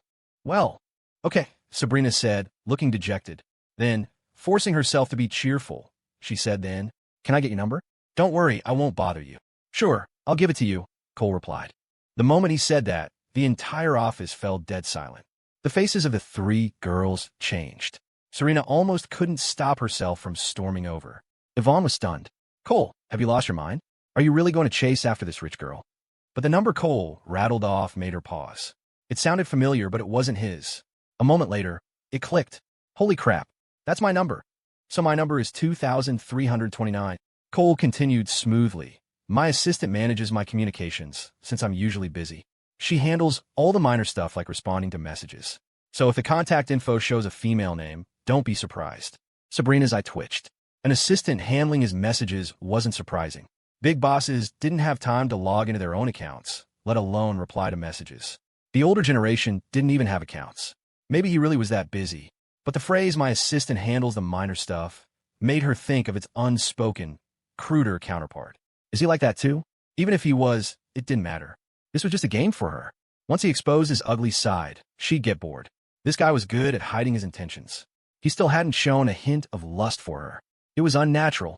The only explanation was that he was already feasting from the pots he had at home. The only thing to do now was wait for his repressed desires to ferment. He probably won't be able to sleep tonight, she thought. A look of worship reappeared in Sabrina's eyes, and she said with an innocent expression, I know, my dad is really busy too. He doesn't even have an account. All right then, you can sit for a bit, but I have to get back to work, Cole said, using the opportunity to stand up. I won't stay either. I'll go back and wait for your answer. Don't you forget, okay? Sabrina didn't press him further. The bait was set. Now she just had to wait for the fish to bite. Fishing required patience. She grabbed her crutch, stood up, and gave Cole a bright wave. Then she limped away, her pure, pitiful appearance, combined with her family background, inspiring a strange mix of admiration and pity. A rich girl that down-to-earth and approachable is so rare. That's what most of the male employees in the office were thinking. Too bad she's after Mr. Chun. My singing voice is actually pretty good. One of the karaoke kings from the planning department side. You should have offered your services. Maybe she would have picked you. A colleague chuckled. A female colleague across from them rolled her eyes. Dream on. At the company entrance, Cole watched the girl on the crutch leave, the smile vanishing from his face, replaced by a deep, cold calm. His mind rapidly pieced together the clues. He instantly knew what type of person she was. This wasn't your standard issue green tea bitch or white lotus. Those types had targets and acted out of self-interest. This girl was something more advanced, a master-level manipulator. They were usually found among women who were both wealthy and free, with high intelligence, broad experience, and no shortage of talent. They were supremely confident in their abilities in every sense. Their pride was bone deep, causing them to look down on almost everyone else, only viewing those on their level as equals. With no real goals in life, they had a nasty habit of playing with people's minds for fun. And seduction was one of their favorite games. Seduction wasn't just about being charming. It was a form of psychological suggestion. They used certain appearances, even genuine states, to cater to and provoke a person's hidden desires. A woman winking at you wasn't manipulation. It was either a habit or she was just teasing. But if a woman was in a confined space with you, saying, "Don't look at me like that," while turning away to expose the long, elegant line of her neck, swallowing nervously as if afraid you might assault her, that was manipulation, albeit a basic form. The girl who had just left was an expert. At first, it was easy to think her act was intentional, but once she revealed her identity, everything she'd said before suddenly seemed incredibly genuine. The daughter of a magnate not wanting to perform with just any classmate? That made sense. Finding the famous and hardworking Cole Chun to be a safer choice. Perfectly reasonable. Once you fell in her trap, she would, in front of a large audience, deliver a knockout blow, shattering your confidence to satisfy and deepen her own. In his past life, even the jaded, post-blackening Cole had almost fallen for it. He'd been lecherous and playful, and was nearly captivated. But his feral instincts had saved him. He had no time for chivalry. He just pinned her down. Afterward, she hadn't called the police, but had sent people to corner him everywhere. It was only thanks to living in a society with laws that he'd escaped. Just 2 days before his rebirth, he'd been cornered at his office. He lured her into a room and pinned her down again, and only then did she leave, filled with resentment. Cole pushed the memories aside and chuckled to himself. Let's see whose acting skills and patience are better. The moment he got back to his office, Jasmine walked in. She closed the door and looked at him with a sour expression. Well, the heiress came looking for you. Don't forget to give her an answer when you've made up your mind. Huh, sis, other people might not see it, but you do, don't you? Seeing his jealous Jasmine keeping her distance, he stood up and walked over. Sensing danger, Jasmine tried to run, but it was too late. He lifted her up and pinned her against the wall. 5 minutes later, Jasmine, panting, straightened her messy bun and shot him a sideways glance. You're crazy. You kissed my lips raw. Sleep at my place tonight, Cole whispered in her ear, holding her from behind. No, we're the black strappy one. No, I want to see you do the splits. You're so annoying and so horny. Only once. Otherwise, I won't be able to get up in the morning. Jasmine walked out with a light step, not mentioning the heiress again. Not long after, Serena came in. She closed the door and immediately puffed out her cheeks like a goldfish, letting out a huffy, humph. Come here, piglet, Cole said with a grin, beckoning her over. Serena pouted and sulked her way to his desk. Cole pulled her into his arms and gave her a light swat on the butt. You're being naughty, Piglet. You're the bad one. Piglet isn't being naughty, you are. A little while later, a slightly less resentful and slightly more cheerful Serena walked out. Luna came in an hour later, ostensibly to deliver financial reports. Seeing her hesitant, wordless expression, Cole smiled to himself. Come here, Luna bit her lip and sat down on his lap. Do you trust me? Cole asked, tapping the tip of her nose. I do, Luna answered in a tiny voice, her eyes downcast. Then why were you so worried just now? Tell me, do you deserve to be punished? I do. 15 minutes later, a blushing Luna had been punished so thoroughly that she'd completely forgotten about the minor incident. In fact, her mood was now excellent. That evening, in Linden Creek, the Chin family had guests. Several middle-aged women. Helen and her husband wore weary expressions as they dealt with them. This was the 8th wave of matchmakers to visit today. It was past 9 at night, and they still couldn't get any peace. The most ridiculous part was that matchmakers were coming from 2 counties over. Each one brought photos for the couple to look at. 2 of the girls were passable, but this 8th one was beyond words. She was at least 200 pounds, and they were trying to set her up with Cole. Helen was furious, but had to keep her composure. If this matchmaker wasn't a former elementary school classmate, she would have thrown her out immediately. Helen, let me tell you, her dad is the director of a bureau. If Cole marries her, he'll have connections, and his business will get even bigger, the matchmaker said, leaning in conspiratorially. Janice, thank you for your kindness, but my Cole already has a girlfriend. They're getting married after graduation, Helen said, forcing a smile through her impatience. Oh, what a shame. The matchmaker's eyes bulged like a bull on stimulants. Where's the girl from? If she's from out of town, you can't always trust them. A local girl is much more reliable.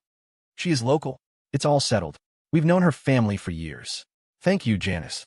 So, which family is she from? A bad temper won't do. You know, mother-in-law and daughter-in-law. David, bring the picture of the 2 of them over here, Helen said, glancing at her husband. David Chin immediately got up. She was a former classmate, after all, and they still ran into each other on the street sometimes. It was hard to be rude. After looking at the photo, the matchmaker's smile faltered, but she didn't give up. Helen, the girl I'm talking about, is a director's daughter. This is a once-in-a-lifetime opportunity. Janice, do you care about our friendship or not? Helen's patience had run out. Well, I was just. Do you think I'm a pushover? I just wanted to. I know what you want. That's enough. You can go. And as for our friendship, you can take it or leave it. The rest of you can leave too. Helen stood up to show them the door, and David stood up with her. Seeing that it was a lost cause, the middle-aged women exchanged glances and left with sour faces. The house fell silent. We need to find a chance to talk to Cole. Otherwise, we won't be able to face Jasmine's mother, Helen said, her face clouded with worry. How are we supposed to talk to him? He's grown up. He's not going to listen to us about his love life, David sighed. They both fell silent. He was no longer the obedient boy he was before he turned 12, nor the rebellious high schooler. He was a successful entrepreneur worth tens of millions. What could they possibly say to make him listen? Every time they thought about their son's success, it felt like a dream. It seemed like just yesterday he was hauling a heavy backpack to school, and now, suddenly, he was famous and successful. It all felt a bit unreal. The neighbors knew, and they were a mix of envious and jealous. The elementary school principal was now much more polite to Helen. Her relationships with her colleagues had become more harmonious. Everyone in the area knew that the Chin's kid from the millworks was a big deal now. At first, they hadn't even realized how successful he was. They had no concept of it. Not until they saw him on the 7 o'clock news, speaking confidently at a conference in Boston. It was a national broadcast. It was only a few seconds of screen time, but it was enough to shock them. They were still working hard to build a good future for their son, and it turned out he had already surpassed them. He had casually given away shares worth millions to his future wife. They were genuinely happy that their son had made it. The wealth itself didn't mean much to them. No matter how much money you had, you still only ate 3 meals a day. They had no idea what to do with the money Cole had transferred to them. Neighbors would always ask why they didn't go live a life of luxury with their son. Helen would just smile modestly and say, he's still in school. We're enjoying life just fine here. We're used to it. Their lives hadn't changed much, but their status certainly had. So what do we do? Helen asked her husband. There's nothing we can do. We just have to hold the bottom line. Jasmine must be our daughter-in-law. If he tries to leave her, we'll act like we don't have a son, David said grimly. He sighed heavily again. We'll deal with the future when it comes. After a moment of silence, Helen brought something up. By the way, the day before yesterday, I went to a meeting at the district office on behalf of the school. I felt like the superintendent had a problem with me. Are you sure you weren't just being sensitive? He doesn't even know you, David chuckled. He was smiling at everyone else, but he gave me a sour face. I'm not blind. That's strange. Why would a superintendent give a sour face to an elementary school teacher? It doesn't make sense. I thought so too. You know who came to the factory yesterday? David said with a mysterious smile, holding up a finger. The city manager of Rockford. What? What would he be doing at your little factory? It's not some state-owned enterprise. Helen was intrigued. My boss and I were just as surprised. We didn't get any notice. Suddenly, a whole group of people showed up with the county officials escorting the city manager. Was it praise or criticism? I guess you could call it praise. He said we were a well-run business, paid our taxes, provided jobs, and helped the local economy. I guess you could call it. That sounds like a huge compliment to me. But I got the feeling the city manager was looking at me strangely, David said, his expression thoughtful. How so? Did he have a crush on you? Helen teased. Don't be ridiculous. David rolled his eyes. He thought for a moment. It was like he wanted to say something to me, but was too embarrassed to. He's a top official. What could he possibly have to say to a junior accountant? You're overthinking it. Do you think he might want Cole to invest back here or something? I doubt it. The county officials might think that way, but Rockford has that huge state-owned plant and all its subsidiaries. They don't need it. But he even asked me about my kid, how he was doing in school, and everything. That's normal. He probably has a kid around the same age. He was just being friendly. Don't think you're special, Helen said, dismissing it. You're probably right. I'm overthinking it. It's only a little past 9. Why don't you give Cole a call? See what he says. All right. Helen picked up her phone and dialed. No answer. She tried 2 more times, but still nothing. She would have to try again tomorrow. Rockford, the Golden Bay Residences, apartment 2201. Jasmine, just as someone had wished, was wearing the black strappy lingerie, stretching her body into a series of difficult poses. A phone was ringing incessantly, but no one paid it any mind. A long while later, Jasmine, satisfied and exhausted, was nestled in Cole's arms, nibbling absently on his bicep. Cole, no more. That was twice for me. Any more, and I'll get premature ovarian failure. Is that what your med school friend told you? Cole asked, exasperated, but knowing it was true. Yes. A woman has to take care of herself, or she'll get old fast. What if you don't like me anymore then? Jasmine said, stroking his cheek. She didn't want to be covered in age spots by the time she was 30 or 40. Moderation wasn't just for men, it was for women too. They had a long life ahead of them. There was no need to gorge themselves. A small sip was better than chugging the whole bottle. Though she had faith in him, she didn't want to ruin the image of beauty he had of her in his mind. For a woman, that was very important. Too little was no good, but too much was also a problem, especially when it came to a woman's vitality. Once it was gone, you couldn't get it back. A man's heart never ages. He could be a playboy forever. But a woman could lose so much when her looks faded. Sure, there was cosmetic surgery, but Jasmine wasn't interested. Considering how much time they had ahead of them, she had to be disciplined. You're a real health guru, sis. I'll listen to you, Cole said with a grin, not answering the what-if question. Just go with it. It was an unwinnable argument. Any answer would just lead to more questions. Good boy, Jasmine said, rewarding him with a kiss. She didn't bring up the girl on the crutch again. She knew her man had it handled. 2 days later, the SBN officially launched its account on Headline Today, managed by 2 young, recently hired employees. Cole immediately assigned his team to train them and gave their account a few promotional pushes to help it grow quickly. Young people adapted fast. They soon figured out the formula for viral content. New, strange, controversial, and weird. The results made the older generation at SBN cringe, but the online response was fantastic. Comments poured in praising the network for keeping up with the times, connecting with the grassroots, and having fun with the public. So the executives turned a blind eye. Soon after, the Rockford Department of Culture and the Tourism Bureau also joined Headline Today. It cost them nothing, after all. Cole immediately had Whitney, his director of planning, organize an event to co-promote Rockford's scenic spots with the 2 new official partners. The theme was a fall break travel guide.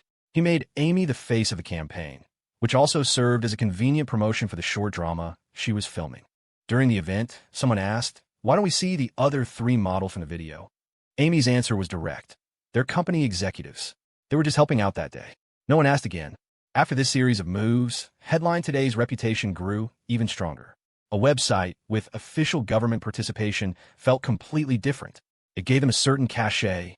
Official media outlets from all over started calling to inquire and learn more. Other, similar products on the market scrambled to follow suit, filming local scenery and trying to attract official partners. Cole was dismissive of them. Headline Today only moved forward, setting trends. That was naturally more persuasive than a copycat. People would inevitably compare, and it was normal for official bodies to have accounts on multiple platforms. It was nothing to worry about. That afternoon, the girl on the crutch came back. This time, she wasn't using a crutch. The ends of her hair were curled into soft waves that fell over her shoulders, dyed a golden ombre. She wore a white, knit halter top that exposed her pale, sexy shoulders, paired with high-waisted white A-line pants. The quality of the fabric screamed expensive. Her face was youthful and pure, yet undeniably sensual. The moment she walked into the office, she caught the attention of everyone near the front desk. "Hi, is Mr.She in?" Sabrina asked with a shy smile, though she was inwardly annoyed. This guy said he would think about it, but days had passed with no answer. And that contact number wasn't even his. The profile was full of some woman's selfies. What kind of assistant would be brazen enough to post selfies on her boss's account? "I'm sorry, Mr. Chun is out on business," the receptionist replied. Sabrina stood in the hallway, glancing toward the innermost office. The door was open. He probably was out.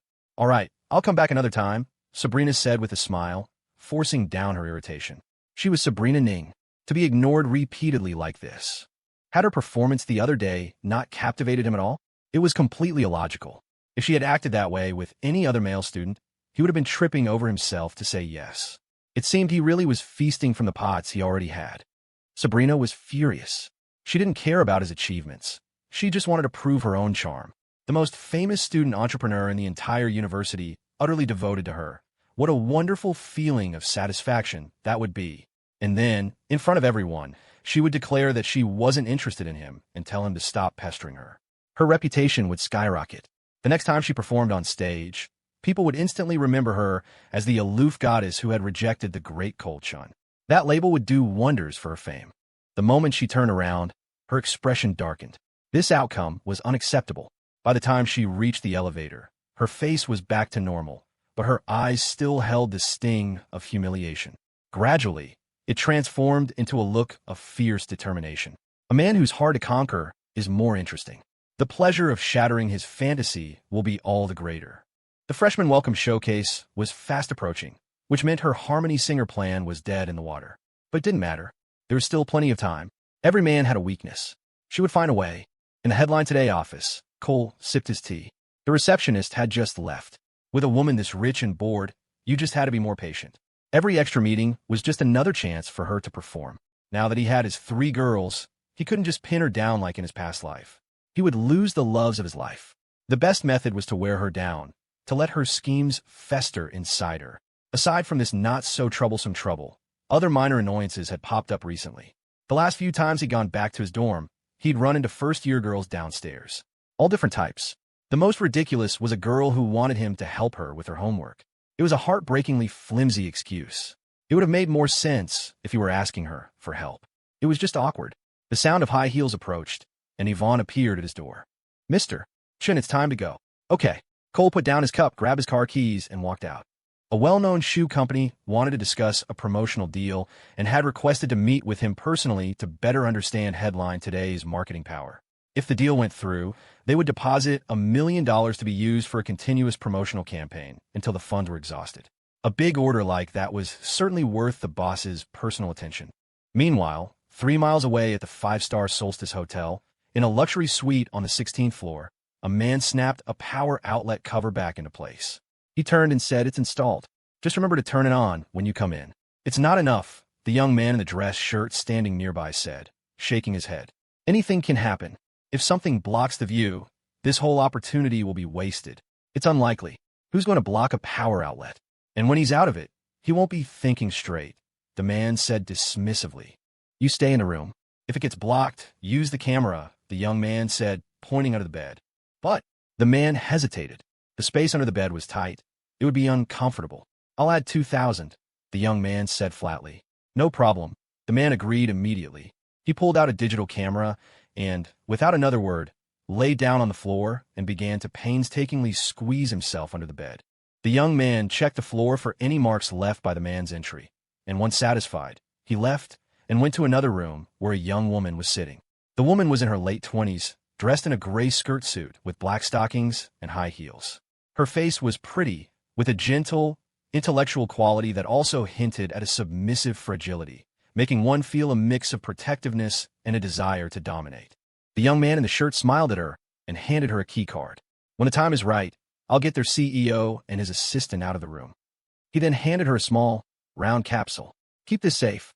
Just squeeze it to break it, and drop the liquid into his glass. Then it's up to you to perform.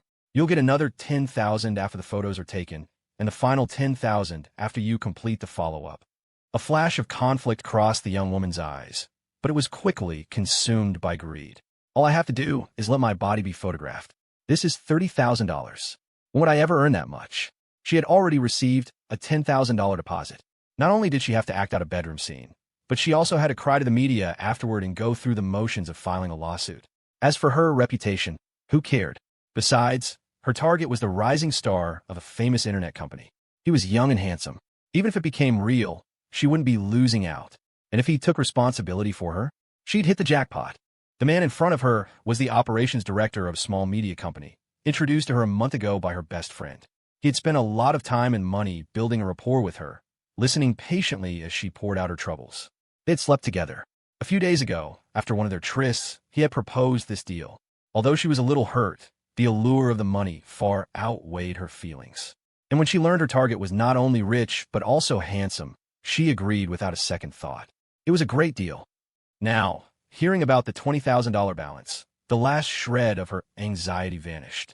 Still, she managed a strained smile. Don't worry. Since I agreed, I'll do a good job. But let me be clear. If the photos don't turn out, it's not my fault. It's your plan that was flawed. You still have to give me the second 10,000. Otherwise, I'll tell him everything. A flicker of determination, mixed with contempt for the man before her, flashed in her eyes. Men, they're all the same. Of course. You just do your part, the young man said with a chuckle, his eyes holding nothing but a cold indifference for the tool in front of him. 20 minutes later, Cole and Yvonne arrived at the Solstice Hotel. They went straight to the fourth-floor private dining room, full bloom. The client was already there. Two people, a man in his 40s with glasses and a white shirt and tie, and a woman in her late 20s. She was plainly dressed and not as attractive as Yvonne, likely a secretary or an assistant. Mr. Chin, hello. The CEO of Paysetter Footwear stood up and greeted him enthusiastically with both hands extended. Mr. Liu, a pleasure, Cole replied with a smile. Mr. Chun, so young and successful. You make an old guy like me feel inadequate, Mr. Liu said with self-deprecating praise. I don't deserve that. I'm just lucky. You're the one who built an empire with your own two hands, Cole returned with a chuckle. They laughed together. After some polite back and forth, Cole took the seat of honor, with Yvonne beside him. They made small talk as they ordered. Cole picked two dishes and passed the menu to Mr. Liu. As he took a sip of tea, he glanced at the woman across the table. Their eyes met. She immediately looked away. Cole had noticed her staring at him earlier, her gaze a little strange. He thought with a shameless smirk, I know I'm handsome, but you don't have to stare. You're making me blush. Yvonne, sitting next to him, was already annoyed. What are you looking at? Have some manners. The woman was staring at Cole like he was a gold bar. Mr. Chun, I'm truly fascinated by your company. This form of promotion seems so much more effective than television advertising. What's the principle behind it? Mr. Liu asked seriously. Mr. Liu, it's an intelligent recommendation method based on network data. It has a certain logical reasoning ability and proactively collects information on potential customers. Cole explained patiently. It was normal for people of this generation, especially those not well-versed in the internet, to not understand things like big data. They talked as they ate, drinking some beer. Yvonne occasionally chimed in with promotion data. The young woman was in charge of pouring drinks. The atmosphere was very congenial. Mr. Chun, you know the shoe market today. The competition is fierce. That's why I want to be trendy and keep up with the times, Mr. Liu said with a laugh. The internetization of commerce is an inevitable trend. The government is also strongly advocating for internet development. Cole was mid-sentence when Mr. Liu's phone rang. He picked it up, and his expression changed. He excused himself to Cole and stepped out to take the call, his voice fading down the hall. A moment later, a server appeared at the door. Excuse me, does a car with a license plate ending in 3380 belong to this room? Yes, what's wrong? Yvonne asked. It was scraped by another car. The other driver wants to discuss compensation immediately and is waiting in the parking lot, the server said. What? Scraped? How can it get scraped when it's parked in a space? Yvonne stood up and said to Cole, I'll go handle it. Cole obviously couldn't go. He had a contract to discuss. They'd have to set another time to sign, as it was a large contract involving both filming and promotion. All right, if it's not serious, handle it quickly and come back up, Cole instructed. As he said this, a strange feeling washed over him, an unsettling sense of familiarity, as if he had heard this exact conversation before. But he couldn't quite place it. Watching Yvonne's retreating back, Cole's mind raced. When have I heard this before?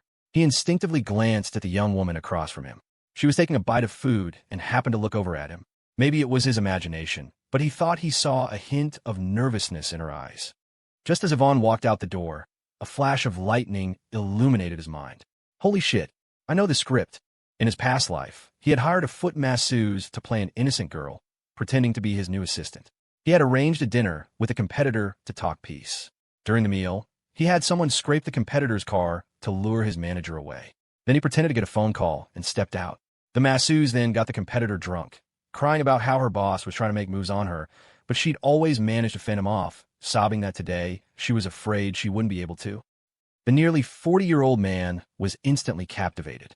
That, plus the seductive perfume she was wearing, made him lose control.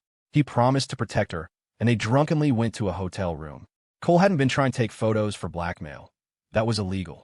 He had simply called the man's wife to catch him in the act. With his home life in shambles, the competitor had no time to fight him for business. The scenario wasn't exactly the same as today, but it was also different. He wasn't drinking with her, but he didn't know what tricks she had up her sleeve, or if he was just being paranoid. But it was always better to be safe. He was no longer a small-time boss. So many people were counting on him now. Cole suddenly shouted, Yvonne! Yvonne jogged back. What is it, Mr. Chun? I'm sending you the car's info. You can look at it on your way down, Cole said, holding up his phone. Okay. Yvonne was a little confused, but she nodded. The young woman lowered her head, a flicker of disappointment in her eyes quickly replaced by hope. She grew even more nervous. She thought the opportunity was lost. Cole sent a message on Messenger. Forget the car. Don't go far. Wait by the door. I want to see what they're trying to pull. He wasn't sure if anything would happen, or if Mr. Lou was even involved. Why would a shoe company target him? It didn't make sense. But he had to be prepared. In the hallway, Yvonne read the message, and her expression changed. Smart as she was, she understood what Cole meant. If she also left, he would be alone with that woman. What if the woman suddenly tore her clothes and accused Cole of assaulting her? He wouldn't be able to defend himself. She jogged forward a few steps, her heels making a crisp clack-clack sound to give the impression that she was leaving. Then she slipped off her shoes and tiptoed back to the door of the private room. She slipped a $20 bill to a different server standing nearby and typed on her phone, "Leave for now. Come back when I call you." This server was not the one who had delivered the message. Her uniform was slightly different. The server understood immediately and walked away. Inside the private room, the young woman glanced at the closed door. Then she turned to Cole with a shy smile. Mr. Chun, you're so young. I thought you'd be a man in his 30s, but you're just a kid. Her voice was soft and gentle, giving the impression that she would submit even if he used force. Maybe I'm in my 30s or 40s. I just look young, Cole said, telling a truth no one would believe. He was curious to see what she would do. Or maybe he had been wrong. You're so funny, Mr. Chun. Let me toast you, the young woman said, standing up and picking up the wine bottle. The delicate way she crooked her pinky just made her even more girly. Then, as if remembering something, she tapped her forehead. Oh, I forgot. I'm allergic to alcohol. She looked at him with a hesitant expression. Mr. Chun, I'd like to have a glass of juice with you instead. Would that be rude? Not at all. I'm fine with anything, Cole said with a nod, thinking, here it comes. She's going to get new glasses. Sure enough, the woman's face lit up with gratitude. Thank you for understanding, Mr. Chun. I'll toast you with juice to show my respect. She looked around and spotted new glasses on a cabinet near the door. She walked over, turned two inverted glasses upright, and with a slight squeeze of her fingers, the prepared capsule broke. A single drop of clear liquid fell into one of the glasses. It was her first time doing something like this, and her heart was pounding. A pang of guilt rose within her, but it was quickly washed away by greed. She composed herself and returned to the table with the two glasses. After giving Cole an apologetic smile, she picked up an unopened bottle of orange juice from the table. It had been intended for his assistant. She carried the two glasses of juice over to Cole. Her 3-inch heels made her stocking-clad legs look taut and straight. A faint perfume emanated from her. Combined with her delicate features and soft voice, she gave off a distinct I'm asking for it vibe. Mr. Chun, my name is Julia Lilly. I'm Mr. Lou's administrative assistant. I hope you'll take care of me in the future, she said, handing him the special glass of juice. Her face was even more apologetic now. It would be rude for me to drink juice while you drink alcohol, so I've taken the liberty of pouring you juice as well. Just one sip is fine. As she said this, a daring thought popped into her head. I'm ovulating today. Maybe after the photos are taken, I can make it real. If I get pregnant, maybe I can secure my future. Great. No problem. It's the thought that counts, Cole said with a smile, taking the glass and gesturing to the chair next to him. Sit down. I should stand to toast you. I'm your subordinate. How could I sit while toasting a superior? Julia Lily waved her hands in a fluster, looking panicked and fragile. I said sit. Cole's voice suddenly dropped into a low growl. The unexpected command made Julia jump, and she nearly dropped her glass. She saw that the smile had vanished from his face. His eyes were cold and dark, and they seemed to see straight into her soul. Her heart pounded in her chest, and she began to feel a genuine fear. Did he find out? How could he? She pretended to obey, sitting down, her trembling now half real, half feigned. The mission wasn't complete yet. She bit her tongue, raised her glass, and forced a smile. I'm sorry, Mr. Chun. I'm sitting. Please don't be angry. Here's to you. You could just have a sip. She began to drink her own juice in large gulps, her narrowed eyes watching him. But he showed no sign of touching his glass. She started to panic. What do I do? How much? Cole asked calmly. Cough, cough. The abrupt question hit the guilty woman like a bolt of lightning. A spray of orange juice shot out of her nose.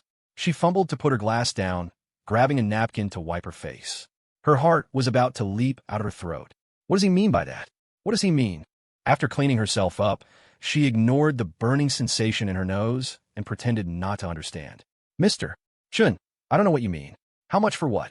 Cole placed his glass of juice out of her reach. His gaze was like a still, deep well. I'm going to give you a choice. Listen to me quietly. His words made her stomach drop. She could no longer maintain her facade of fragility. Her fake nervousness turned into real terror. As she sat there, trembling, Cole continued. First, legally this is poisoning. It carries a sentence of 3 to 10 years. I have a team of professional lawyers. You won't get away. Second, Eastwood University has a biomedical research lab. They can identify the toxin in minutes. This speech brought Julia to the brink of a complete mental breakdown. He knows. How does he know? Is he bluffing? She looked up and saw that the once gentle young man's eyes had become a deep, bottomless pool, devoid of any emotion. Panic seized her. She glanced at the glass of juice. Gritting her teeth, she leaned forward on the table, intending to knock it over. Smack!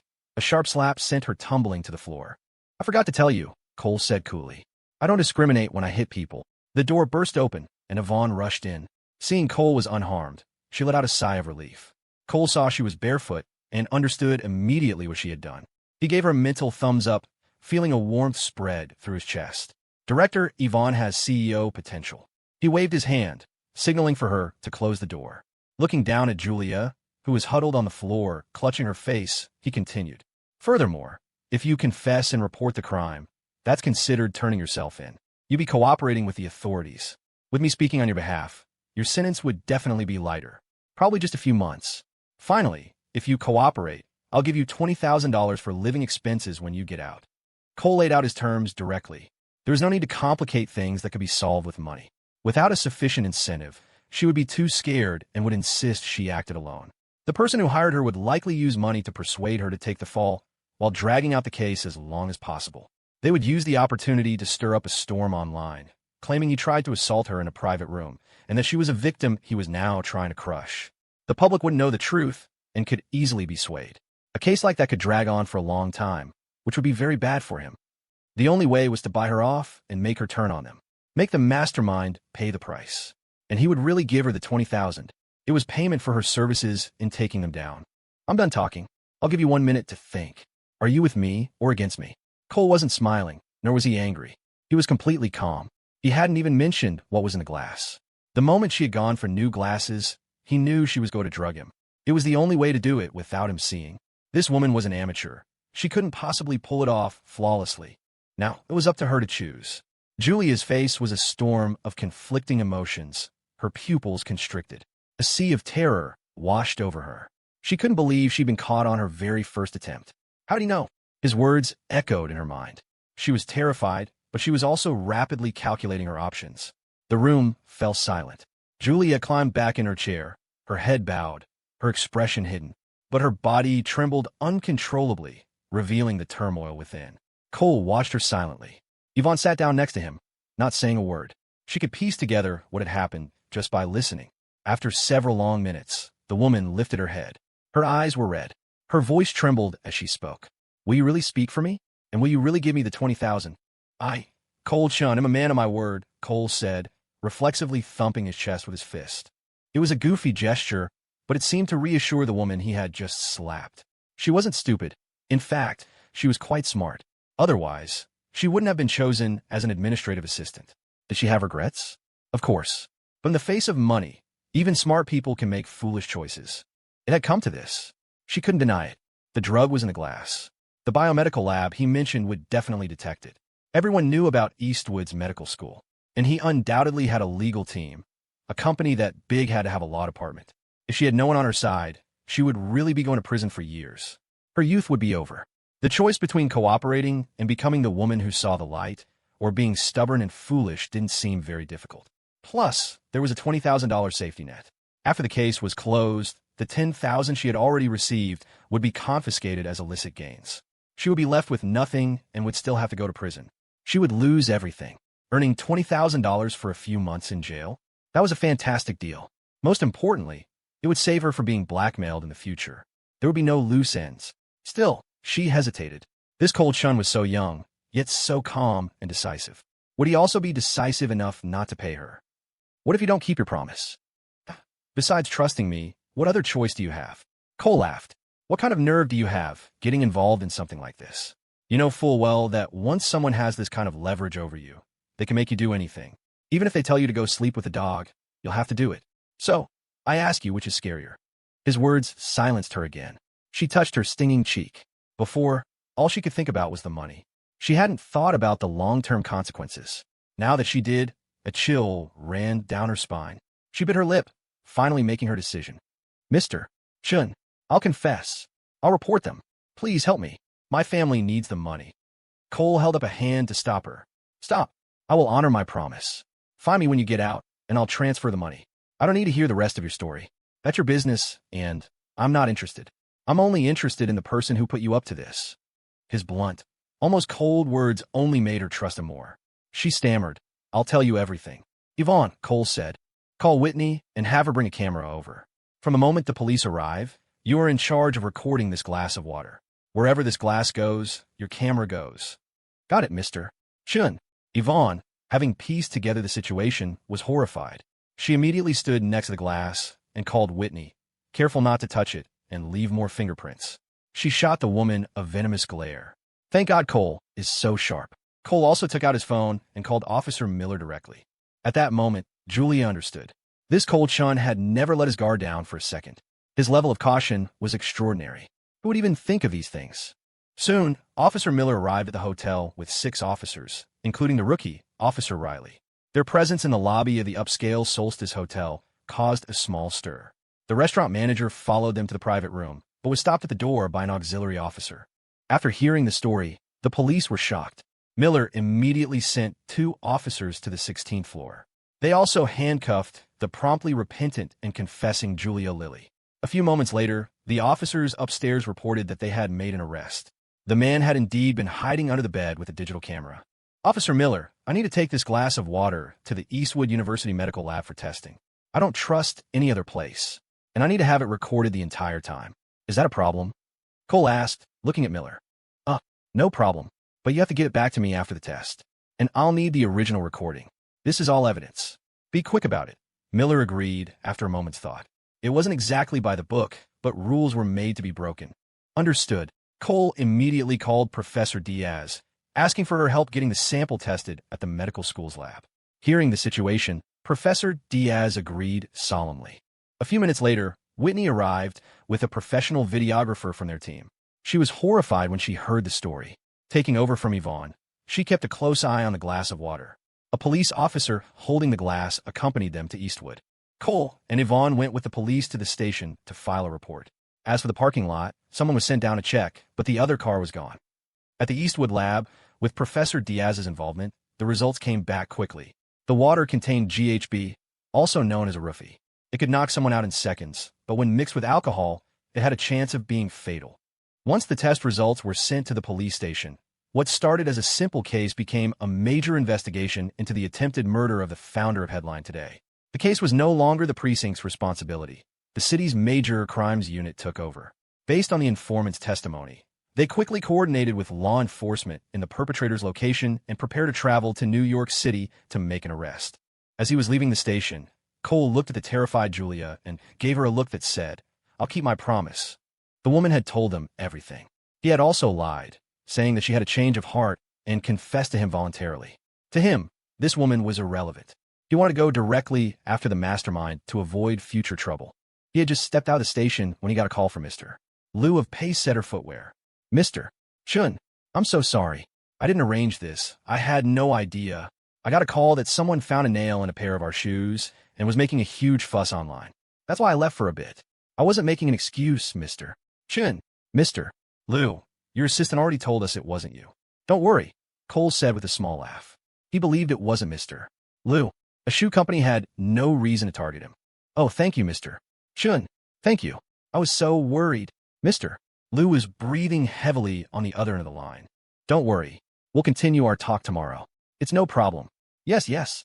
I'll come to your office. I just can't believe it. I must have been blind." When Cole returned to the office, he was met with a wave of concern from his employees. They had all heard what happened. They were terrified. If Mr. Chun went down, they would all go down with him. Where else could they find such a good boss and such good pay? Many of their peers hadn't even found jobs they liked after graduation, but they had been earning high salaries since their junior and in some cases sophomore year. After reassuring his employees, he took a call from Wyatt, confirming he was fine. Soon, the three girls who had been at school rushed over. They sat in his office, their faces etched with worry.